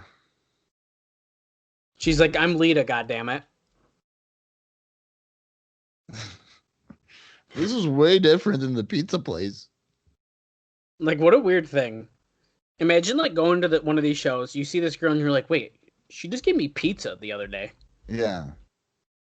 Yeah, you go to these shows and you're like, why is the Domino's girl at ringside right now? How did they even find her? Did like Jeff Jarrett order a pizza and he was like, oh, hey, you look like somebody that could be a wrestler. You might be able to come to the show. You want to come to the fairgrounds? You want to go to the fair? You want to be a weirdo in the new church? Cool. You already got the hair color. It matches some guy's suit. She meets James Mitchell, who's the devil. Yeah. People say Kevin Sullivan's the devil, but I don't know, man. James Mitchell's pretty creepy, too. Yeah, he's definitely up there. They won the tag titles after a spike shot. Well, wasn't it when we talked to Goldilocks, or was it on one of her interviews on her podcast? But she was like, I heard some things. I was like, No, I think it was on ours, yeah, with Mitchell. Okay. No, that's AEW's music. That's new music for them, isn't it? Yeah, I think. Yeah. Yeah, I don't know if they've used this yet. This might be one of the first times. I think it is.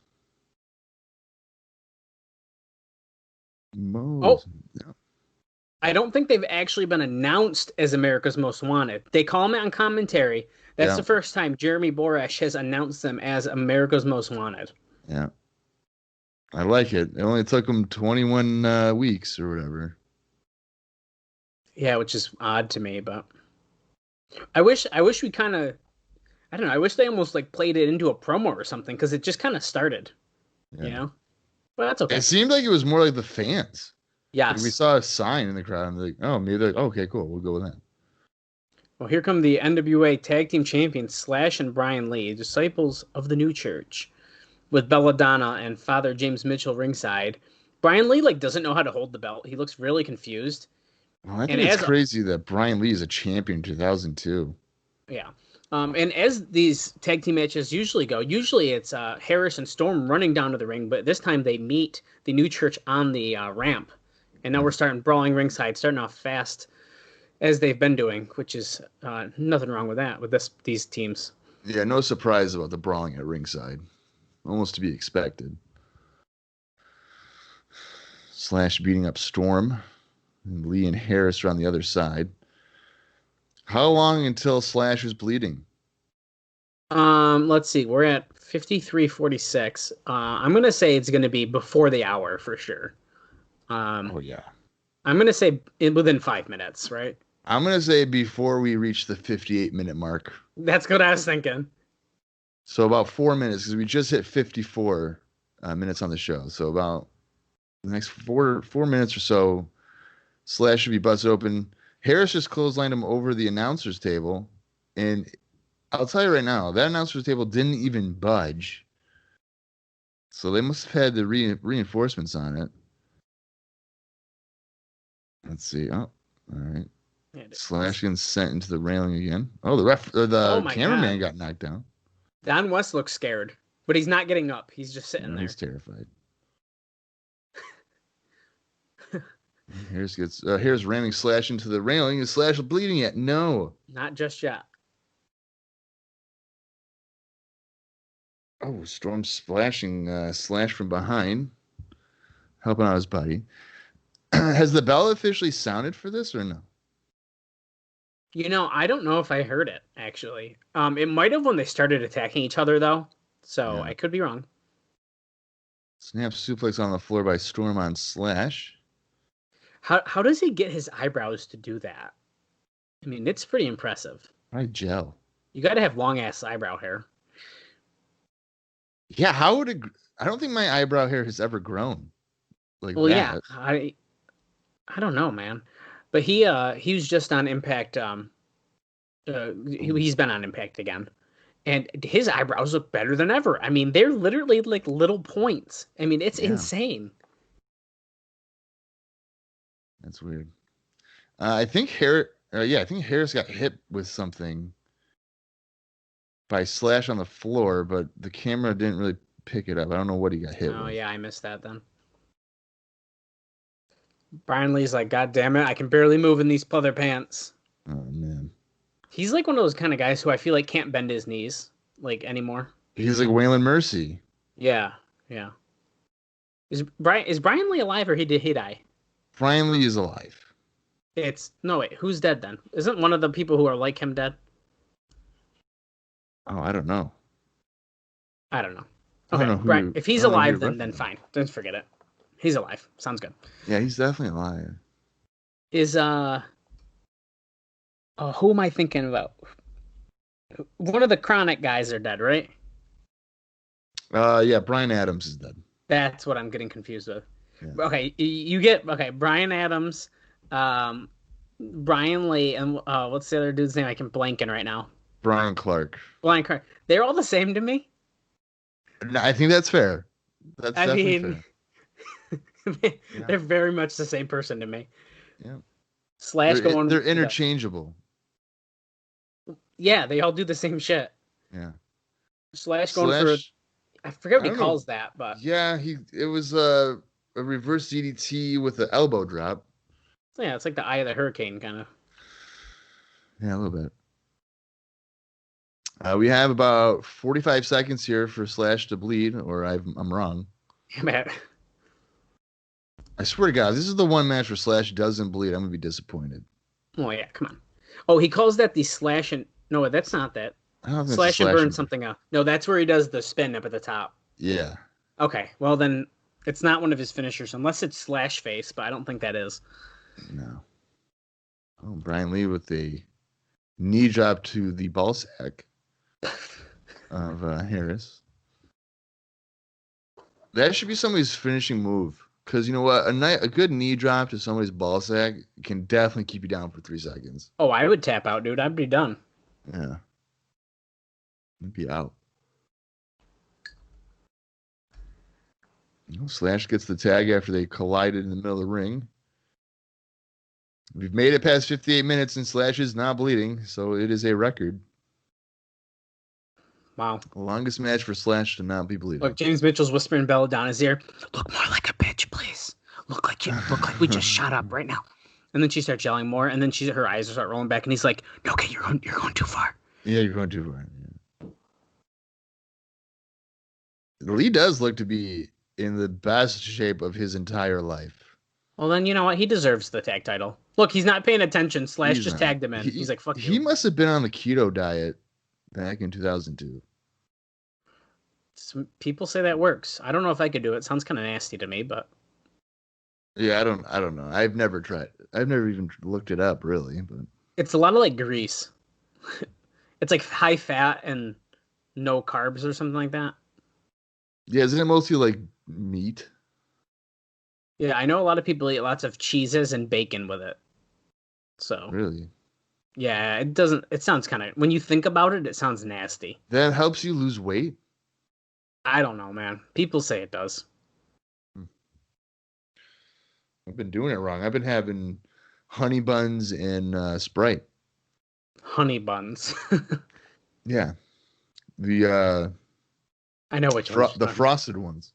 Jesus. Yeah, really good. Look at those eyebrows. I would like to thank Honey Buns for sponsoring the TNA Cross the Line podcast. Hey, if they want to send us some, I'd eat them too, I guess. But Slash getting pushed off the second rope as he had Harris right up on the top there. Looks like he's going to dive with a clothesline off the second rope to Slash. Can he tag in James Storm? Can Slash tag in Brian Lee? Who's going to walk out with the NWA Tag Team Championships? Here's Belladonna. She just popped a pill in her mouth right there when the camera switched over. She popped a Zanny. You and the drug references with Belladonna, man. She that's her character. It's okay. Storm is a ball of fire. Is that what they say?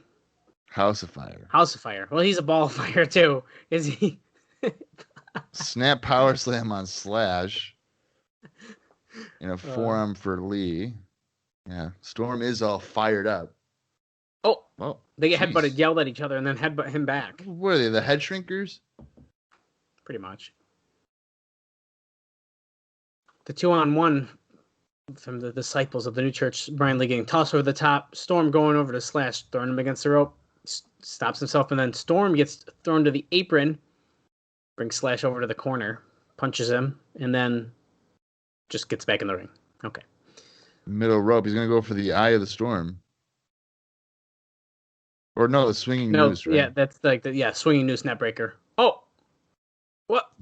Broken up. Brian Lee barely eye-raked him there. I don't know about that one.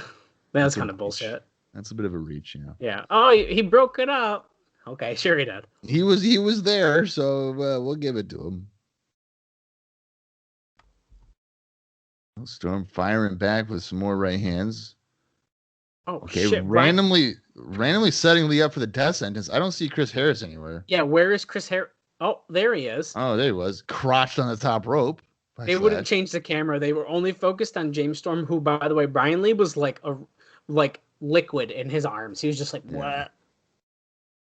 Holy shit, look at this. Tower of Doom out of the corner as Storm had Slash on his shoulders, but Slash still hit the superplex. And if anything, it was higher in the air, so that would have hurt more. Yeah, there's no way that. Yeah, so, explain, how does this hurt Slash? Because he's still performing the move, so he'd still take the same bump. Well, maybe Storm falling down with him, he kind of pushes him down a little harder. I don't know. Slash going for the pin? And no. Brian Lee's like, God damn it. Okay, let me take care of this. Let me step on him a couple times. My knees can't really bend, but I'll do it. Oh, no, he's going to go. They're going for the Doomsday device. He's going to get crotched. No, he's going to get thrown off to the onto the guard railing. No way. Oh my God. Oh, Harris almost won with a roll up on Lee. Dude. I thought that was it. Now they're trading right hands. Oh, Storm has a chair. Brian Lee's going for the tombstone like he's fake Undertaker. and then look, James Mitchell's distracting the referee. Brian Lee gets pushed. Boom. Chair shot. Oh, Storm whacks him with the chair. Spear by Harris. No way. 1, 2. Oh my God. Come on. Where's Slash? I think Slash is bleeding from the guard railing fall. I was thinking the same thing, dude. I think he is. Here's another shot of a replay of the chair shot as Brian Lee gets clotheslined over the top rope by Chris Harris. I hope Slash is. That would be so good. He did land like face first on there, so. Oh, I think he is. The way that he just picked him up for the fans. Oh, he has a spike. Oh, kicked him. Super kick by Harris. Spike flown right out of his hand, but now Harris's hand. Storm has it. Storm, yeah. Don't do it. You're gonna lose, dude. If you do that, don't do it. You don't do it. You idiot. Revenge, man. There's Belladonna. Oh, she got thrown down real quick. Oh yeah, that was wicked quick. Oh, Brian Lee's busted open from the spike. Busted. And then he's gonna spike him again. Yep. Belladonna trying to do the gimmick again. Well, it's probably hard to jump up when you have the freaking lifts up. I was thinking that too. But James Storm has Belladonna up in going for the 8-second ride, baby. Jesus. She's out.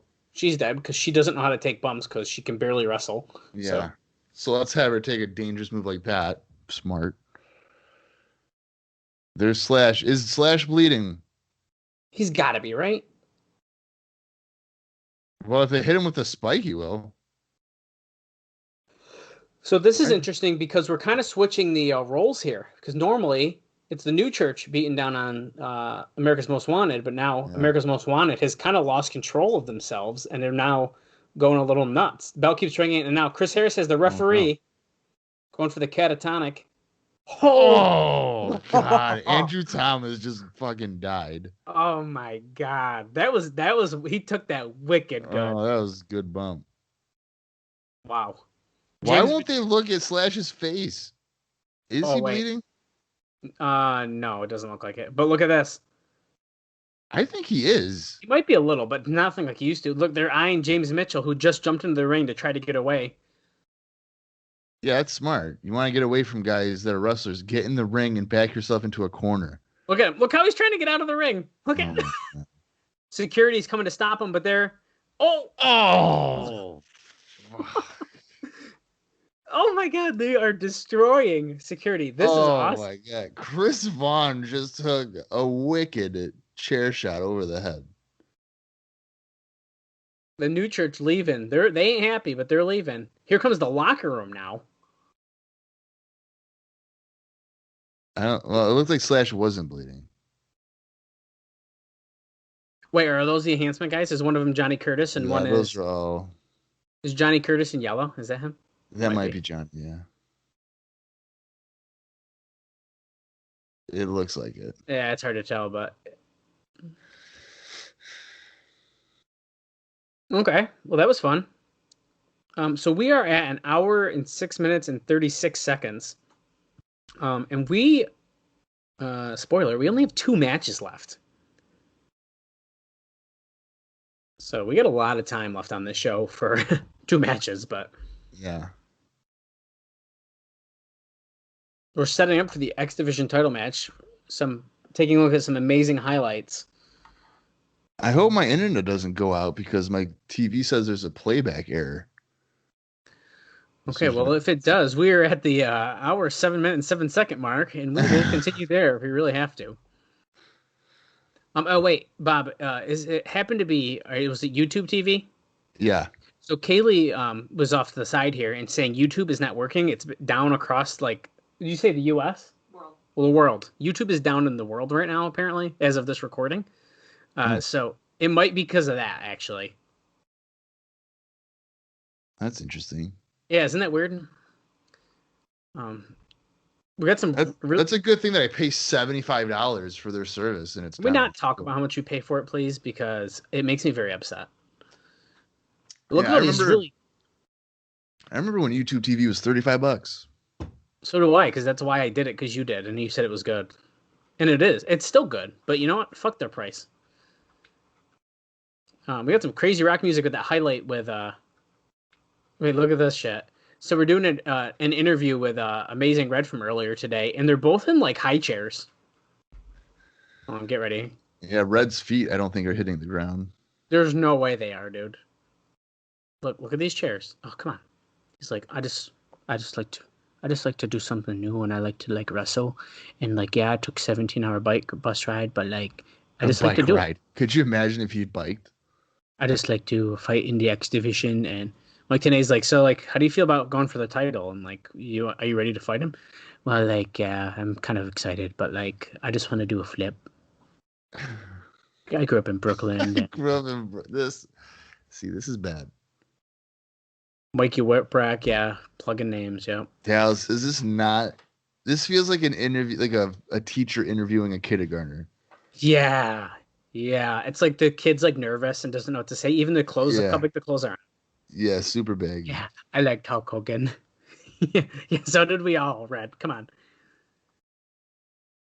Yeah. You can tell he has not had a lot of experience talking, though. This is super awkward. Yeah. What's the X-Division mean to you? Well, like it gives me a chance to like show the world like what I do, and that's like just what I'm gonna do. So I'm just gonna fight. I can jump around and fly. I'm gonna like fight like Kid Cash. It's cool. Yeah. Cool. I like that. Bad. It is cool. I'll give him that. This is weird. I don't like this at all, man. No. Yes, tonight you have a chance to join the elite part of the X-Division. So, like, how's that feel? Well, like, Jerry Lynn, like, I never wrestled him before, but never had a chance, but, like, I'm kind of nervous. Yeah, we can fucking tell, dude. We can fucking tell you're nervous. You're nervous answering the basic questions. What's your favorite color? Well, I mean, like, there's, like, a lot of good ones, like, blue and red and yellow. Actually, yeah, I guess it'd probably be red because, like, that's my name. That's my name.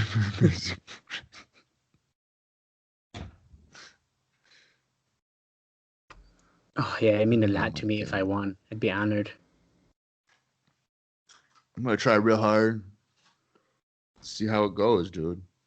Good luck in our director high chairs. Yeah. He's kicking his feet. Don West is like, God damn it, I got this silky shirt down at the thrifty shopper. And they happen to have 5 colors, Mike. So this is what's going on. Oh, now we're going to hear from Jerry Lynn. Great. Another sit-down interview. Nope. Goldilocks. Okay.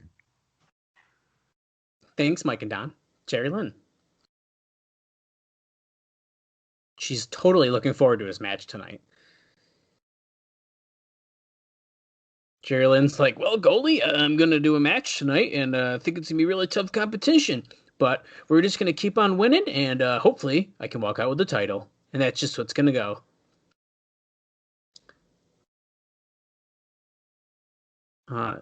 Yeah, Jerry Lynn says, these are the type of matches that are personally his kind of favorites. Oh, Amazing Red reminds him of himself early on in his career, probably because he was also nervous once and didn't know how to do a promo. He reminds him of me because, one time in 1991, I talked to Mike Tenay in the same chairs, and I was nervous about the same questions. It's crazy. When you take a look at the kid, he's doing it the right way. He's doing really great.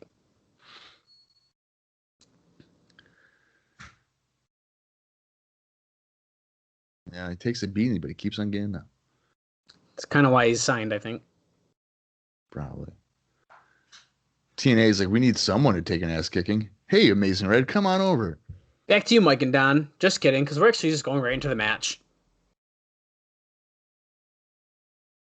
All right, yeah. So as you mentioned, we're at an hour, 12 minutes and 30 seconds.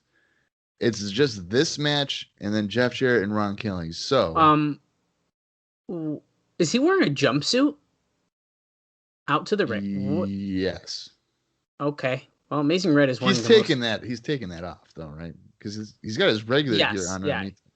Holy shit! We're going right into Jerry Lynn coming out now. Yeah. Who, by the way, finally has like a normal theme song. Can I just point that out for you? It's actually a song I can find to put at the end of our episodes. Oh, Jerry Lynn. So let's say if this match goes about, let's say 15 minutes, that gets almost an hour 30. So that means Jarrett and Killings would go probably, well, the whole segment of it all. Which actually, you know what, that makes sense. Because I bet you we're going to get something from Jarrett, some kind of interview or something, I feel like. Well, we're going to get the special introductions where they all come out, and then JB's probably going to be in the middle of the ring saying, and now it's your main event. Do you think we might have any like NWA legends here to make it really feel big time because Jarrett's getting the shot or something like that? Oh, I don't know. Maybe. And then if I'm going to take a guess here, and I think Mr. Wrestling 3 is going to come out at the end of the show at some point. Whether or not it's after the match or not. I think he'll be involved with the finish. And I don't know, but there's a chance we might find out who it is tonight at this show. I don't know. We'll see. I thought maybe they would wait till like the last episode of 2002. That's what I would do. I'd probably wait till the last episode of 2002. That way, 2003, the start of 2003, could be like, oh, hey, this is our new focus, you know? That'd be fun. Yeah, I like that idea. And actually, the way they're doing it now, where he's kind of been off for a little bit, is the right way to do it instead of every week. Yeah. Watch it be like Kurt Hennig. Wait a minute. How did Kurt Hennig low blow himself? Ooh. These two are going wicked fast, but really smooth. I mean, Red landed on his feet from a monkey flip. Yeah, they're countering each other, not really getting much substance of offense here, but that's a sloppy looking monkey flip, but he still got him over. 1, 2. Lynn kicks out at 2. This is the first time these guys have wrestled each other, right? According to a Red, yeah, they've never wrestled before. I don't know how true that is. I can try to do a quick look and see if they've ever wrestled. Lynn goes for a German suplex, but Red lands on his feet. Red with a standing hurricanrana. Tilt whirl backbreaker. Wow, by Lynn, that was good. Going for a cover. 1, 2, and Red kicks out. Yeah. Don, were you not listening to the interview, Don, when they were talking about preparing for the match? God damn. Yeah, well, like, I never got to, like, do this before, so, like, I'm a little nervous. You know, this lets me, like, you know, do my thing. Like, I like to run and jump. Yeah, I never, like, did it, but, like, I just never did. Okay. Man. Let's see. I'll do some scrolling here. Let me do a finder. That actually might be easier. I can just try to find Jerry Lynn on a page, and then I can see if they ever fought. Well, I don't think it would take that much work. Like, if you went on Amazing Red's cage. Oh, did they fight? That's what I am. No, they did not. This is actually the very first meeting of Amazing Red and Jerry Lynn, according to Cage Match. Okay, I was going to say, because realistically, when Red really gets steam on the indies, Lynn had only been out of ECW for like a year. So they probably didn't have a bunch of opportunities. And actually, Lynn was in WWF too, so probably more so like 8 months to do it. Well, here, Red flipping out onto Lynn. He catches him, though. Oh, no. What is he going to do? And then, rams him into the apron, gut first. Ooh. Over his shoulder, kind of. When exactly was Jerry Lynn in the WWF? Because, I mean, I knew he was, but I don't really know much about that time. So he was, I don't know the exact signing, but he was with them shortly after ECW closed. And I believe when I talked about him in the intro, like our first episode, he was there until February of 2002. Early 2002. And he had a knee injury, so they fired him when he was injured. Okay. Yeah, I'm looking. Well, that's. Yeah,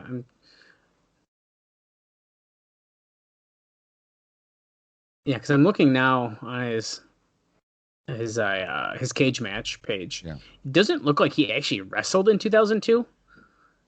Whether or not he was No, signed. because he was hurt. He was hurt. So he was hurt. So Yeah. his last match in the WWE was looks like it was August 6th, 2001, defeating Just Incredible on Jacked. Okay. I believe that. Clothesline by Lynn. That's interesting that they had a match on Jacked. I always thought Jacked and well, I guess it was probably Metal. Jacked and Metal. I think they must have had the same show. It looks like that's kind of where he mostly wrestled, which is kind of sad, but Well, yeah, I mean, I think Paul Heyman played a part in that. That's a tornado DDT by Red. Yeah, but I guess Paul Heyman kind of had issues with Lynn and kind of sabotaged his WWF friend. Although Lynn was the light heavyweight champion for a minute. I was just gonna say I see that he did lose that title to Jeff Hardy on the SmackDown. Yeah. That I find that so interesting that Paul didn't like him. Holy shit! Red with a somersault dive to the floor to take Lynn out. That was a nice. big one. That was crazy. Yeah, Lynn won the title, I believe, on the Backlash pre-show from Crash Holly. Yeah, he did on Sunday Night Heat on April 29th, 2001. Yeah. And he had it until June 5th, 2001. Okay, so just over a month. Oh, I guess that's just kind of like when you think about it. Like Jerry Lynn, I really enjoyed Jerry Lynn and see that I feel like he didn't get used to his potential, which is not a surprise in the WWE, of course, as we know. But Red going for a gutbuster, he flips over Lynn into the ring, doing lots of flippy things, and a 619. Yeah. Don West is freaking. Did you see that? Yes, Mike Tenay saying. Right. Oh, he calls it the 718 because that's where his area code is. Yeah. He's going for more Rey Mysterio moves. Fun fact, me and Bob saw Amazing Red and Rey Mysterio in the same ring before. That's right. Oh. Couldn't get him on the code red there. What was I going to say? I was going to say something. I totally forgot. Oh, you know what? About Jerry Lynn. Imagine if he was maybe 10 years younger, 15 years younger? And he was in AEW right now? Dude. Oh my God. It'd be nuts. Perfectly. He is a coach or producer for them. So. Yeah, which honestly, he's I feel like he's the perfect kind of guy to be with AEW for that. For sure. Red with a spin kick. Lynn's passed out up here on the top rope. He's sitting on the top rope. Red climbing up. Going for Hurricane Rana. Hits it. Oh, Lynn rolls through. Lynn rolls through. Oh, I thought he had him on the roll. The ref stopped it before he kicked out, though. You could tell. Yeah, that was so close. Yeah. See, I would be a horrible referee because I would just call it as a shoot. If you don't kick out in time, it's not my fucking fault. Oh, man, that was close. I would do it every time. They'd be like, Bob, every time you're a referee, the title changes hands. Lynn calling for the cradle pile driver. Is he going to hit it? Nope. Red blocked it, but he's hitting him in the lower back. Now, how did Red block that? He hooked his legs, Tenay said. Come on. Okay. Well, he picks him a powerbomb. He rolls through, and he looks like he's hitting. What? Oh my. Dude. What was that? Let's get a replay of it. Guys in the truck. They better show a replay of that. I don't know how that even just happened. I don't know how to explain that to people listening and not watching. That was... Okay, here we go. So he's kind of got him in a move I can't remember the name of, and he... Right, so he has him a reverse pile driver almost. What's the? It's it's what Trent does is his finisher. Yeah, right, and he sits down on him, but instead of sitting down, he pops him up. Red does a rotation, and then it's a sit down powerbomb. Dude, I've never seen a move like that. That was nuts. That was good. Wow. You know who wouldn't be able to do that move? Joel Maximo. Oh my God. Red jumping off the second rope with a swinging flatliner. Yeah. But he can't put Lynn away. That's only got a 2 count.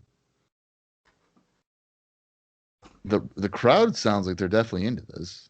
Been a good match. Oh, great. Is he going to get fucking crotch on the top rope here? No, he's just going to get stopped. Lynn going for a springboard sunset flip. Red holds onto the ropes. And then Hurricane standing. Oh. 2. Oh, Red almost won it. You know, Jerry is getting his ass beat because he hasn't gone for that middle rope leg drop yet. That's exactly what it is. That's the flaw here. I mean, we know how it goes, so. If you can avoid the leg drop over the middle rope, you have a shot to win. Lynn's got to get in better positioning if Red's going to do a top rope move. He is close to the ropes. That turnbuckle pad looks like it's loose. As Lynn crotches him. That's something. Oh no. What is he going to do? He's not going to do a middle rope cradle pile driver. No way. Oh God, he's dead. Yep, damn. He got it. What a sell by Red. That's it. Yeah, that's a 3. Could you fucking imagine if Red kicked out of that? Did you see how he flew across straight up in the air across the ring? Holy shit. Well, he flew up in the air and he's like walking like he was dead. He's like, he was corpsing. He just walked. Dude. That was a good match. That was one of my favorite X-Division matches. Well, I guess since last week with Amazing Red and Jimmy Yang. But I mean that was a really good match. Look at oh man, that was awesome. Show that one move again, guys, in the truck. Come on. I want to see it again. Of course. Look at boom.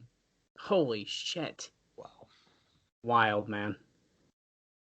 If Amazing Red doesn't have a contract at this point, you need to give him a contract. He fucking better. Look at Lynn showing some great sportsmanship, going over me like, hey, is your neck okay? I might have broke it, but are you good? Yeah, Jerry, I'm good. I just like being able to show what I could do. Yeah, my neck's broke, but like I got good health insurance because I'm still under the age of 26 and my mom paid for it. He's raising up Red's arm and then he's heading out of the ring. Wow. When's the last time you saw a wrestler raise another's up without hitting him? Well, you know what? There was a show I watched where after every single fucking match, I think it was an independent show.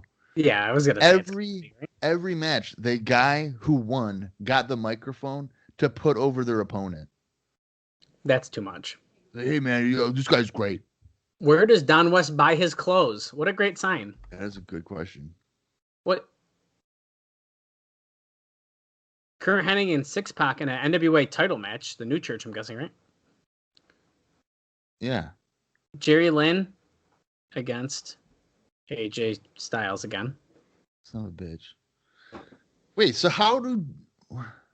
I don't know. Wait a minute. The Harris brothers won a title shot, but now it's going to be Kurt Hennig and BG James? I thought he said Six Pac. I'm looking at... Hold on. Please hold. He said 6? Well, yeah, but then he just said Brian Lawler and someone too. I'm very confused on the card that he just said. There's too much like other yelling and the crowd's yelling in his ear, and I think Don didn't know what he was saying there. I don't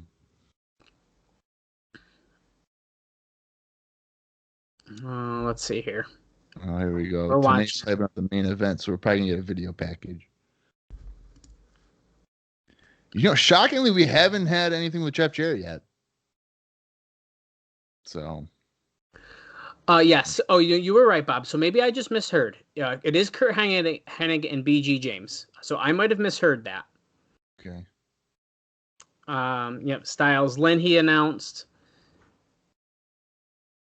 And it sounded like he said something about Brian Lawler, but at least on the card, that must not actually happen. Okay. We're just getting a hype video here for Ron the Truth Killings, putting him over. Saying, well, in the video here, he says that I am a legend.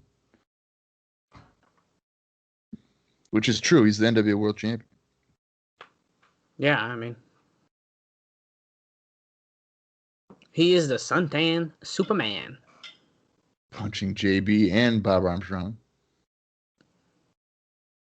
I am a legend. This main event's going to get a bunch of time. It's had a lot of build, so you know what? It deserves it. Hopefully, it kind of can hold up to it. It's had a lot of build in the sense of, like, Jeff Jarrett. Well. Wanting the title shot. Yeah, I mean, the build is Jeff Jarrett. I mean. Can't really deny that. The guy behind the announcers right now has a sign saying, "We came to see Athena." I don't know why, because Athena is not actively on the roster. And she doesn't do anything. She's just over there. She's just a ringside girl like SoCal Val.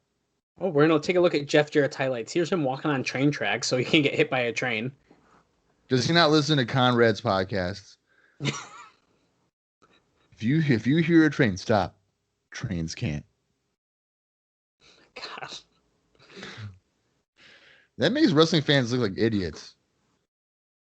If that's the demographic you're going for, I'm pretty sure wrestling fans won't stop if a train's coming. So we gotta tell them to stop.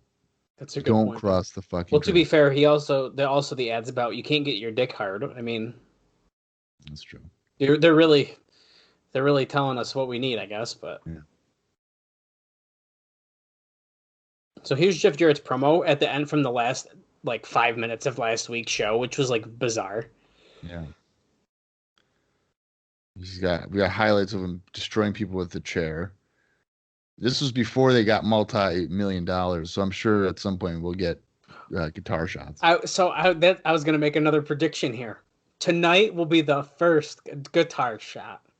You really think he's going to come out with a guitar? Oh, I don't think he's coming out with it. I think he's going to get it from under the ring or something. Okay. But if he doesn't, then my prediction is he doesn't get it till 2004. But I don't know even if that's accurate or not. I don't know either. All I picture in my head is when Kevin Nash is walking down with the two guitars and Jeff Hardy is about to win the title. Yeah. And then he gives it to him. So I'm just pretending that could be potentially, maybe, one of the first times. I don't know. Look, here's the first time we're actually showing the Tennessee Titans gimmick, since it happened. They never talked about this. Yeah, they dropped it real quick. Remember, because they were getting some weird press about it they weren't expecting, so the Titans guys were not happy. We did cover that in a previous episode. You can listen in the archives.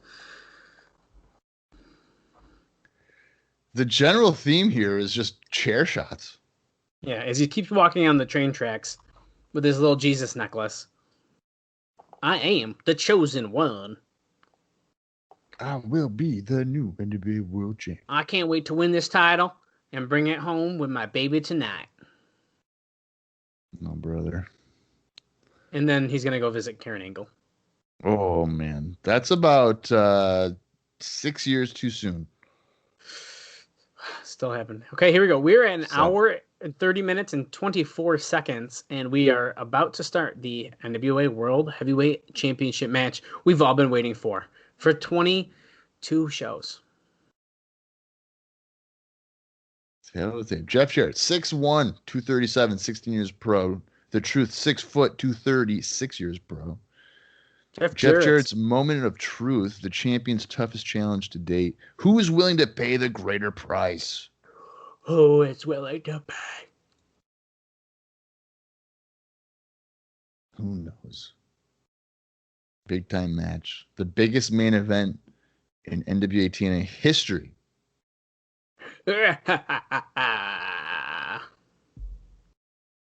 It's my world. My world, my world.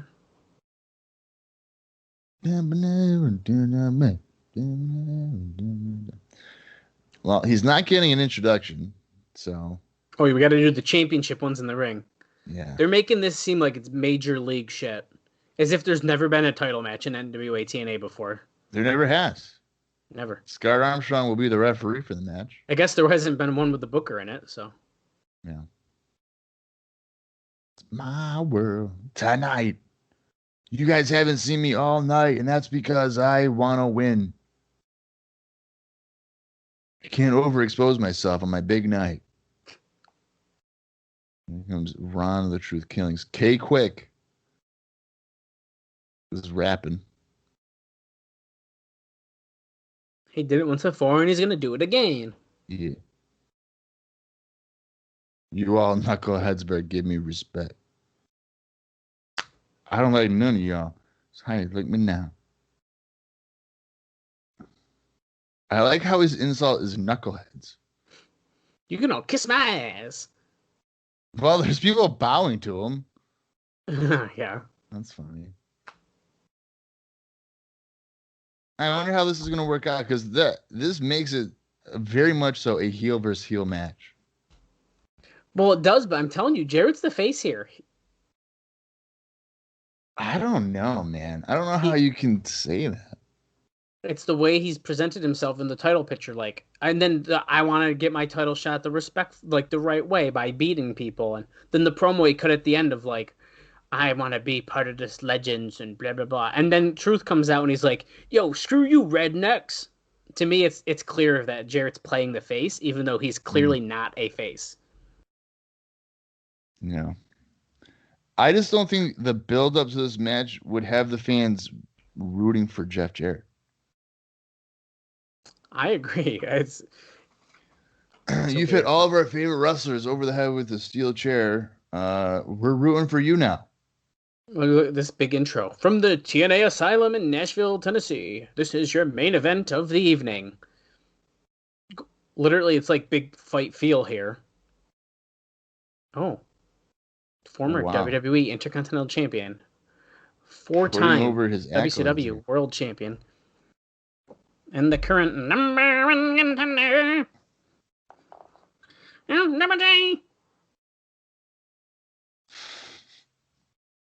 Oh, now we get the gimmick lights. They should have had these lights on the whole time if you want me. That's my opinion. Jeff Jarrett. Use up.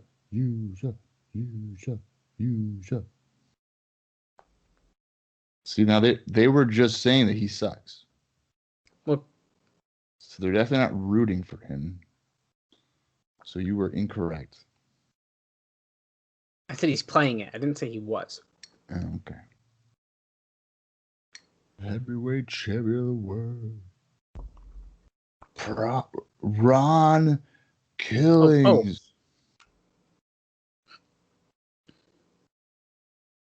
They're booing him way more though. Yeah, I guess. I don't like none of y'all. How you like me now? Knuckleheads, kiss my ass. You're lame ass rednecks. Oh, here we go. Got the microphone around the shoulder. Scott Armstrong's like, okay, guys, really want a fair match here? My dad is Bullet Bob Armstrong, and he will come out here if he's got it. Oh, if you're disqualified, you will lose the belt. If you're counted out, you will lose the belt. They're making sure people are well aware of those rules. Does Mr. Wrestling 3 cost Ron Killings the title by just getting him disqualified? That would be a lame finish. You're damn right it would. That would fucking suck. But you know what? I feel like they've really put a focus on that fact that could happen. Yeah, but to do it with your heavyweight title, see, I'm kind of surprised they didn't do that with the tag titles. I think it would actually. How much of a blood feud it's been. It would have made sense. Yeah. Even if they waited another week, like this week, and then they lost it, they lost control, and they got themselves disqualified, and they lost the belts because they couldn't control their temper. Yeah. That would have been good. But if Jeff Jarrett wins the belt right now because Mr. Wrestling 3 comes out, that's bullshit.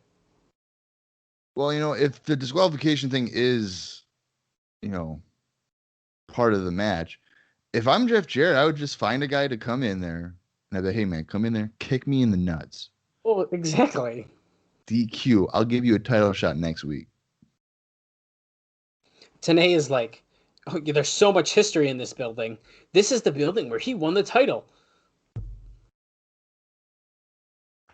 Kind of weird. Well, yeah, there's definitely more history for Jeff Jarrett because USWA used to run the area. Oh, in that building? I believe so, yeah. Oh, okay. Then I shouldn't make fun of Tenay saying that because they would have spot shows there. Okay, fine. Killing showing his skill is far superior to Jeff Jarrett as he drop kicked him. And now Jarrett's in the corner like, holy shit. I haven't seen this in my entire career. I like the people holding up the Athena signs doing a wave right now. Yeah, they are with the squares. Yeah. They're really invested in this main event match. Truth into the corner, up, and Jarrett goes under, goes for a clothesline. Truth ducks, kicks him in the gut. Gets his Irish whip reversed, but comes back with a forearm. A spinning forearm sends Jarrett to the floor. He's down. He's out. Jarrett's pissed. Jarrett's looking like 2011 Jeff Jarrett right now in this attire in his hair. He just married Karen Angle. He's just sold his company. He's going to open his gold one now for Global Force. He's going to buy gold. Definitely not a pyramid scheme. Definitely not. Ran like one day of shows, made it into 4 TNA one night only pay-per-views, but no big deal. And then TNA is not going to tape over the Masters, and there's not going to be a lawsuit. No, and that lawsuit's still not happening in 2020. Definitely not. No, definitely not.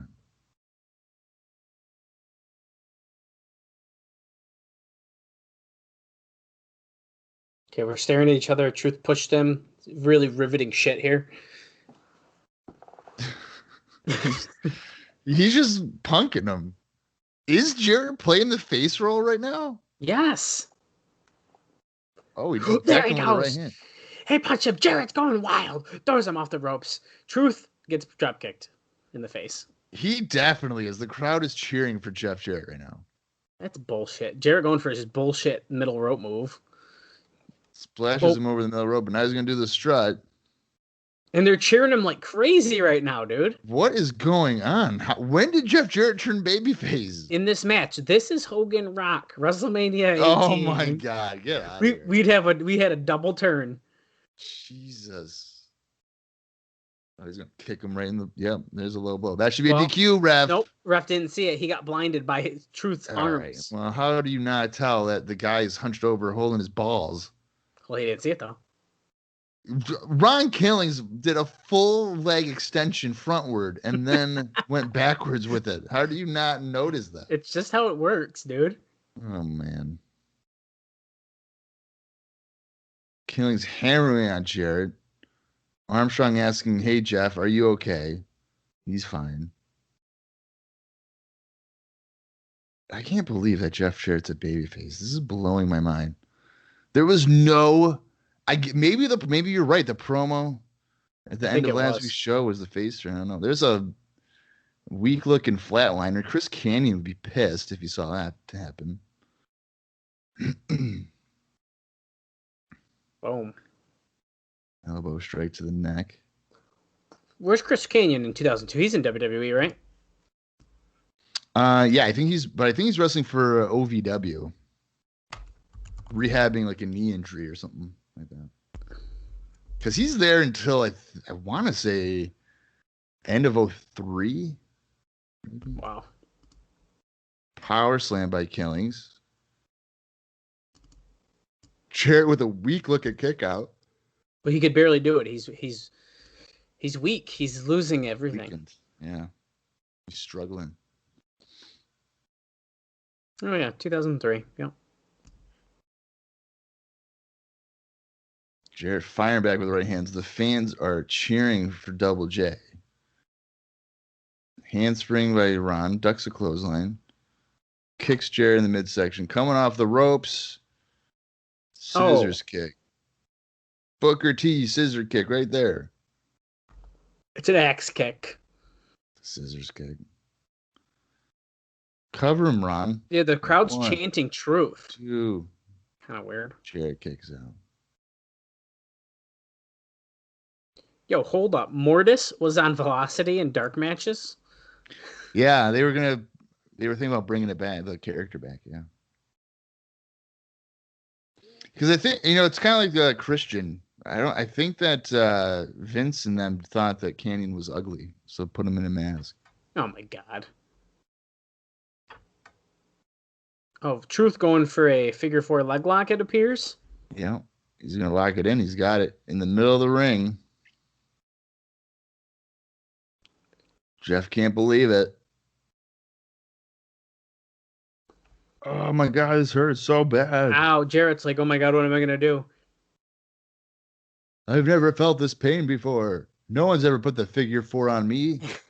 Are they chanting tap or what? Yes. There is a woman in the front row whose arms are crossed, and she does not look thrilled to be watching this match. That's Sarah right there. Oh, get out of here. That's Sarah right there. That's not Sarah. And That's then there's- Kaylee. That's Kaylee every night with you watching Impact on the television. Well, that is accurate, but that's definitely Sarah living with you. That's not Sarah. And that's her mom next to her. That's not true. That is not true. Oh. The girl in the red is like. Oh, Jarrett's flipped it around. This is it. Dallas, I'm gonna put you in the figure 4 and see if it really does hurt. It does. I don't know, man. When you roll over, does the pain go away? It does reverse it, yeah. Interesting science. Try it out with Sarah later. I would rather not. It's probably gonna break her legs. Well, just don't do it hard. No, if I do it, I go full force. Jeez. Walls of Jericho, everything. Back suplex by Jeff Jarrett, driving Killings down to the mat.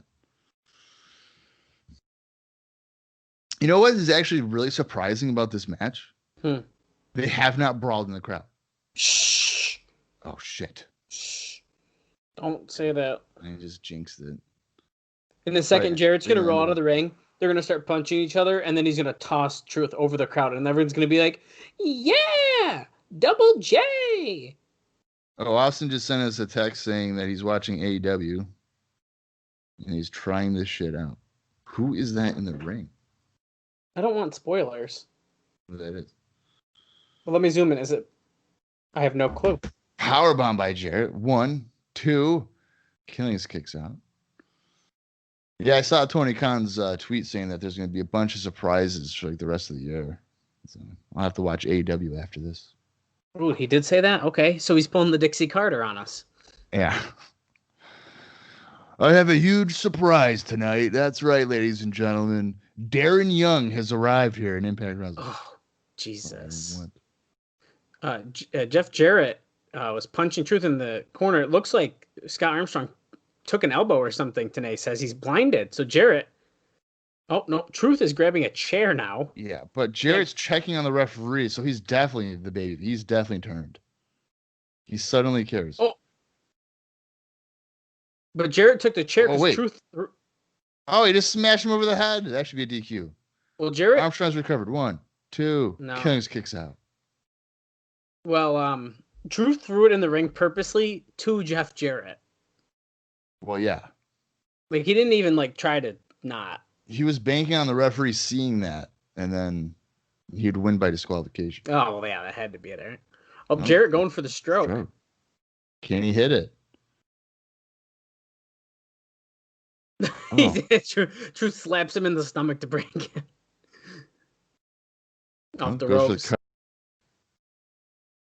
Front suplex? No. Killings counters that. Killings front suplex, a set out front suplex. Which he's used as a finisher a couple times. That is true. He should just use the scissors kick as his finisher. That's what I think. Jarrett getting his foot on the rope. The ring. Jeff Jarrett is so smart. We're at 146.23. So if I had to guess, we got probably around 11 minutes or so left in the show. Ron's going to the top rope. Can he handle the truth? And Jarrett crotched him, but then Killings did like a front flip off of the turnbuckle. And he's like, this is it. Fuck you guys. I don't need you anymore. Jarrett's going to go for the stroke. He's playing to the crowd as they are chanting stroke. Stroke. He's waiting forever to do it. There it is. He hit the stroke. Is he going to beat him clean? 1, 2. No. Ron Killings kicks out at 2. Jarrett's like, no one has ever kicked out of my finisher. No one has kicked out of the stroke. It's literally like he's so shocked. That's like when Shawn Michaels kicked out of the Tombstone at WrestleMania 25. Right. And like the Undertaker was like, bah? And he's like, What the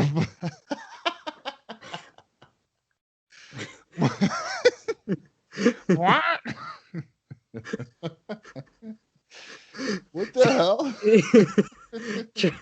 Truth whips Jeff Jarrett into the post. That's it. Oh, look, he's yelling at this guy, and then Joe Dirt here ringside. Come on, Ron. Are you shitting me? From what? The guard railing? No, the ring post. Oh, the post? Don West is like, oh, God damn it, my water. Oh, you know what? I bet you this is why he slashed it in Blade. Jarrett was probably like, don't you fucking think about it. Brian Lee did. Oh, that's true. Still, but you know what? Oh, but Slash makes it look better. Oh, fuck. Now they're in the crowd. I like God it whenever it's a title match and they go near the announce table, the cameraman whips the camera over at the title. Yeah. Oh, yeah, yeah. Every time. They glaze like right over it. Yeah. Okay, we're in the crowd. So Bob spoke way too soon. Yeah, way too soon. They're pushing people out of the way. Everyone fucking moves so the cameraman can bring his cable into the crowd. I'm proud of them because usually what Jeff Jarrett does is that they brawl in the crowd for 12 minutes. Then they go into the ring for 2 minutes and he wins. That's a DQ. You just use a chair. Where is referee Armstrong? Right next to him. What the fuck is going on, dude? You know, I'll tell you what though. Yeah, they've had like a decent little match so far before they did that. So yeah. Oh my God, here we go. Over at the what's it? It's like a merch table. Is those programs? If those are conveniently placed table. If those are NWA TNA programs and you happen to own one from 2002, DM us at Cross the Line TNA. If you have one of those programs with Jeff Jarrett's dried blood on it, you can hit us up on Twitter, and I'm sure Dallas will pay you full market price for it. Oh, even maybe a little more than market price. We'll see. Ron Killings is on the fucking balcony here. Slash just did this. He literally did the same thing. The New Jack, like, just jump on him. Yeah, they just splashed Jarrett through a table. Now they have a flashlight. Someone was holding a flashlight on the steps for sure right now. Like, okay, so that happened. Because what I expected to see in this match was Ron Killings jump off of the little balcony onto Jarrett through a table. Doesn't everybody? Oh, brother. He should not be bleeding that bad from hitting his head on the post, but whatever. It's Jeff Jarrett. What do you expect? A crimson mask. How is Jarrett getting up? Is Killings up first? Okay, good. Oh, now the referee's counting. Are you shitting me? He's starting to count them out. Look, Don West goes, I just realized he was counting him out. Oh, Killings just low blow Jarrett with the middle rope. So let me get this right. He was counting. Killings gets in the ring, and he's like, okay, that's cool. And Jarrett wasn't even in the ring yet, so he stopped counting. Well, yeah. Why bother? Keep going. They're both right there. Yeah, well, technicality. You're supposed to count them out. And why was he in the crowd with them? He saw Jarrett use a chair and then decided to randomly leave and start counting. I don't understand. He's raking at Jarrett's bloody face. He's ripping open the wound. Tenay is losing it. Jarrett's fighting back. Remember when Tenay hated Jeff Jarrett? Now he's like, look at this man. Courageous. Yeah, right. It's so weird. Oh, Ron with a boot to the midsection. Oh, shit. Oh, no. Armstrong just got forearm to the floor. And Jarrett's like awkwardly behind him. And then he just gave him a punch. I would have kicked him in the nuts right there. See ya. Good night. Too. I would have done something more effective than a right hand. Well, ref's that. No, collision. Tenay's like, oh, a double knockout. They've both collided. Well, come on, Mr. Wrestling 3. We know it's coming. Somebody's coming out. We're just past 152. 1 hour and 52 minutes now. Armstrong, who is a former wrestler, mind you, is acting that a flying forearm has greatly damaged him. Which, to be fair, maybe he's accurate. He was mostly a jobber in his wrestling career, so the simplest of moves would usually knock him out. Fair point, then. Yeah. Everyone's standing except for the people in the bleachers and most of the people on the right side of your screen. As today's saying, everybody's standing up for this. Sarah is definitely not standing. No. Oh, here we go. Oh, no. Oh, there's a guitar. Oh, fuck. Oh, did I not? It's just slap nuts.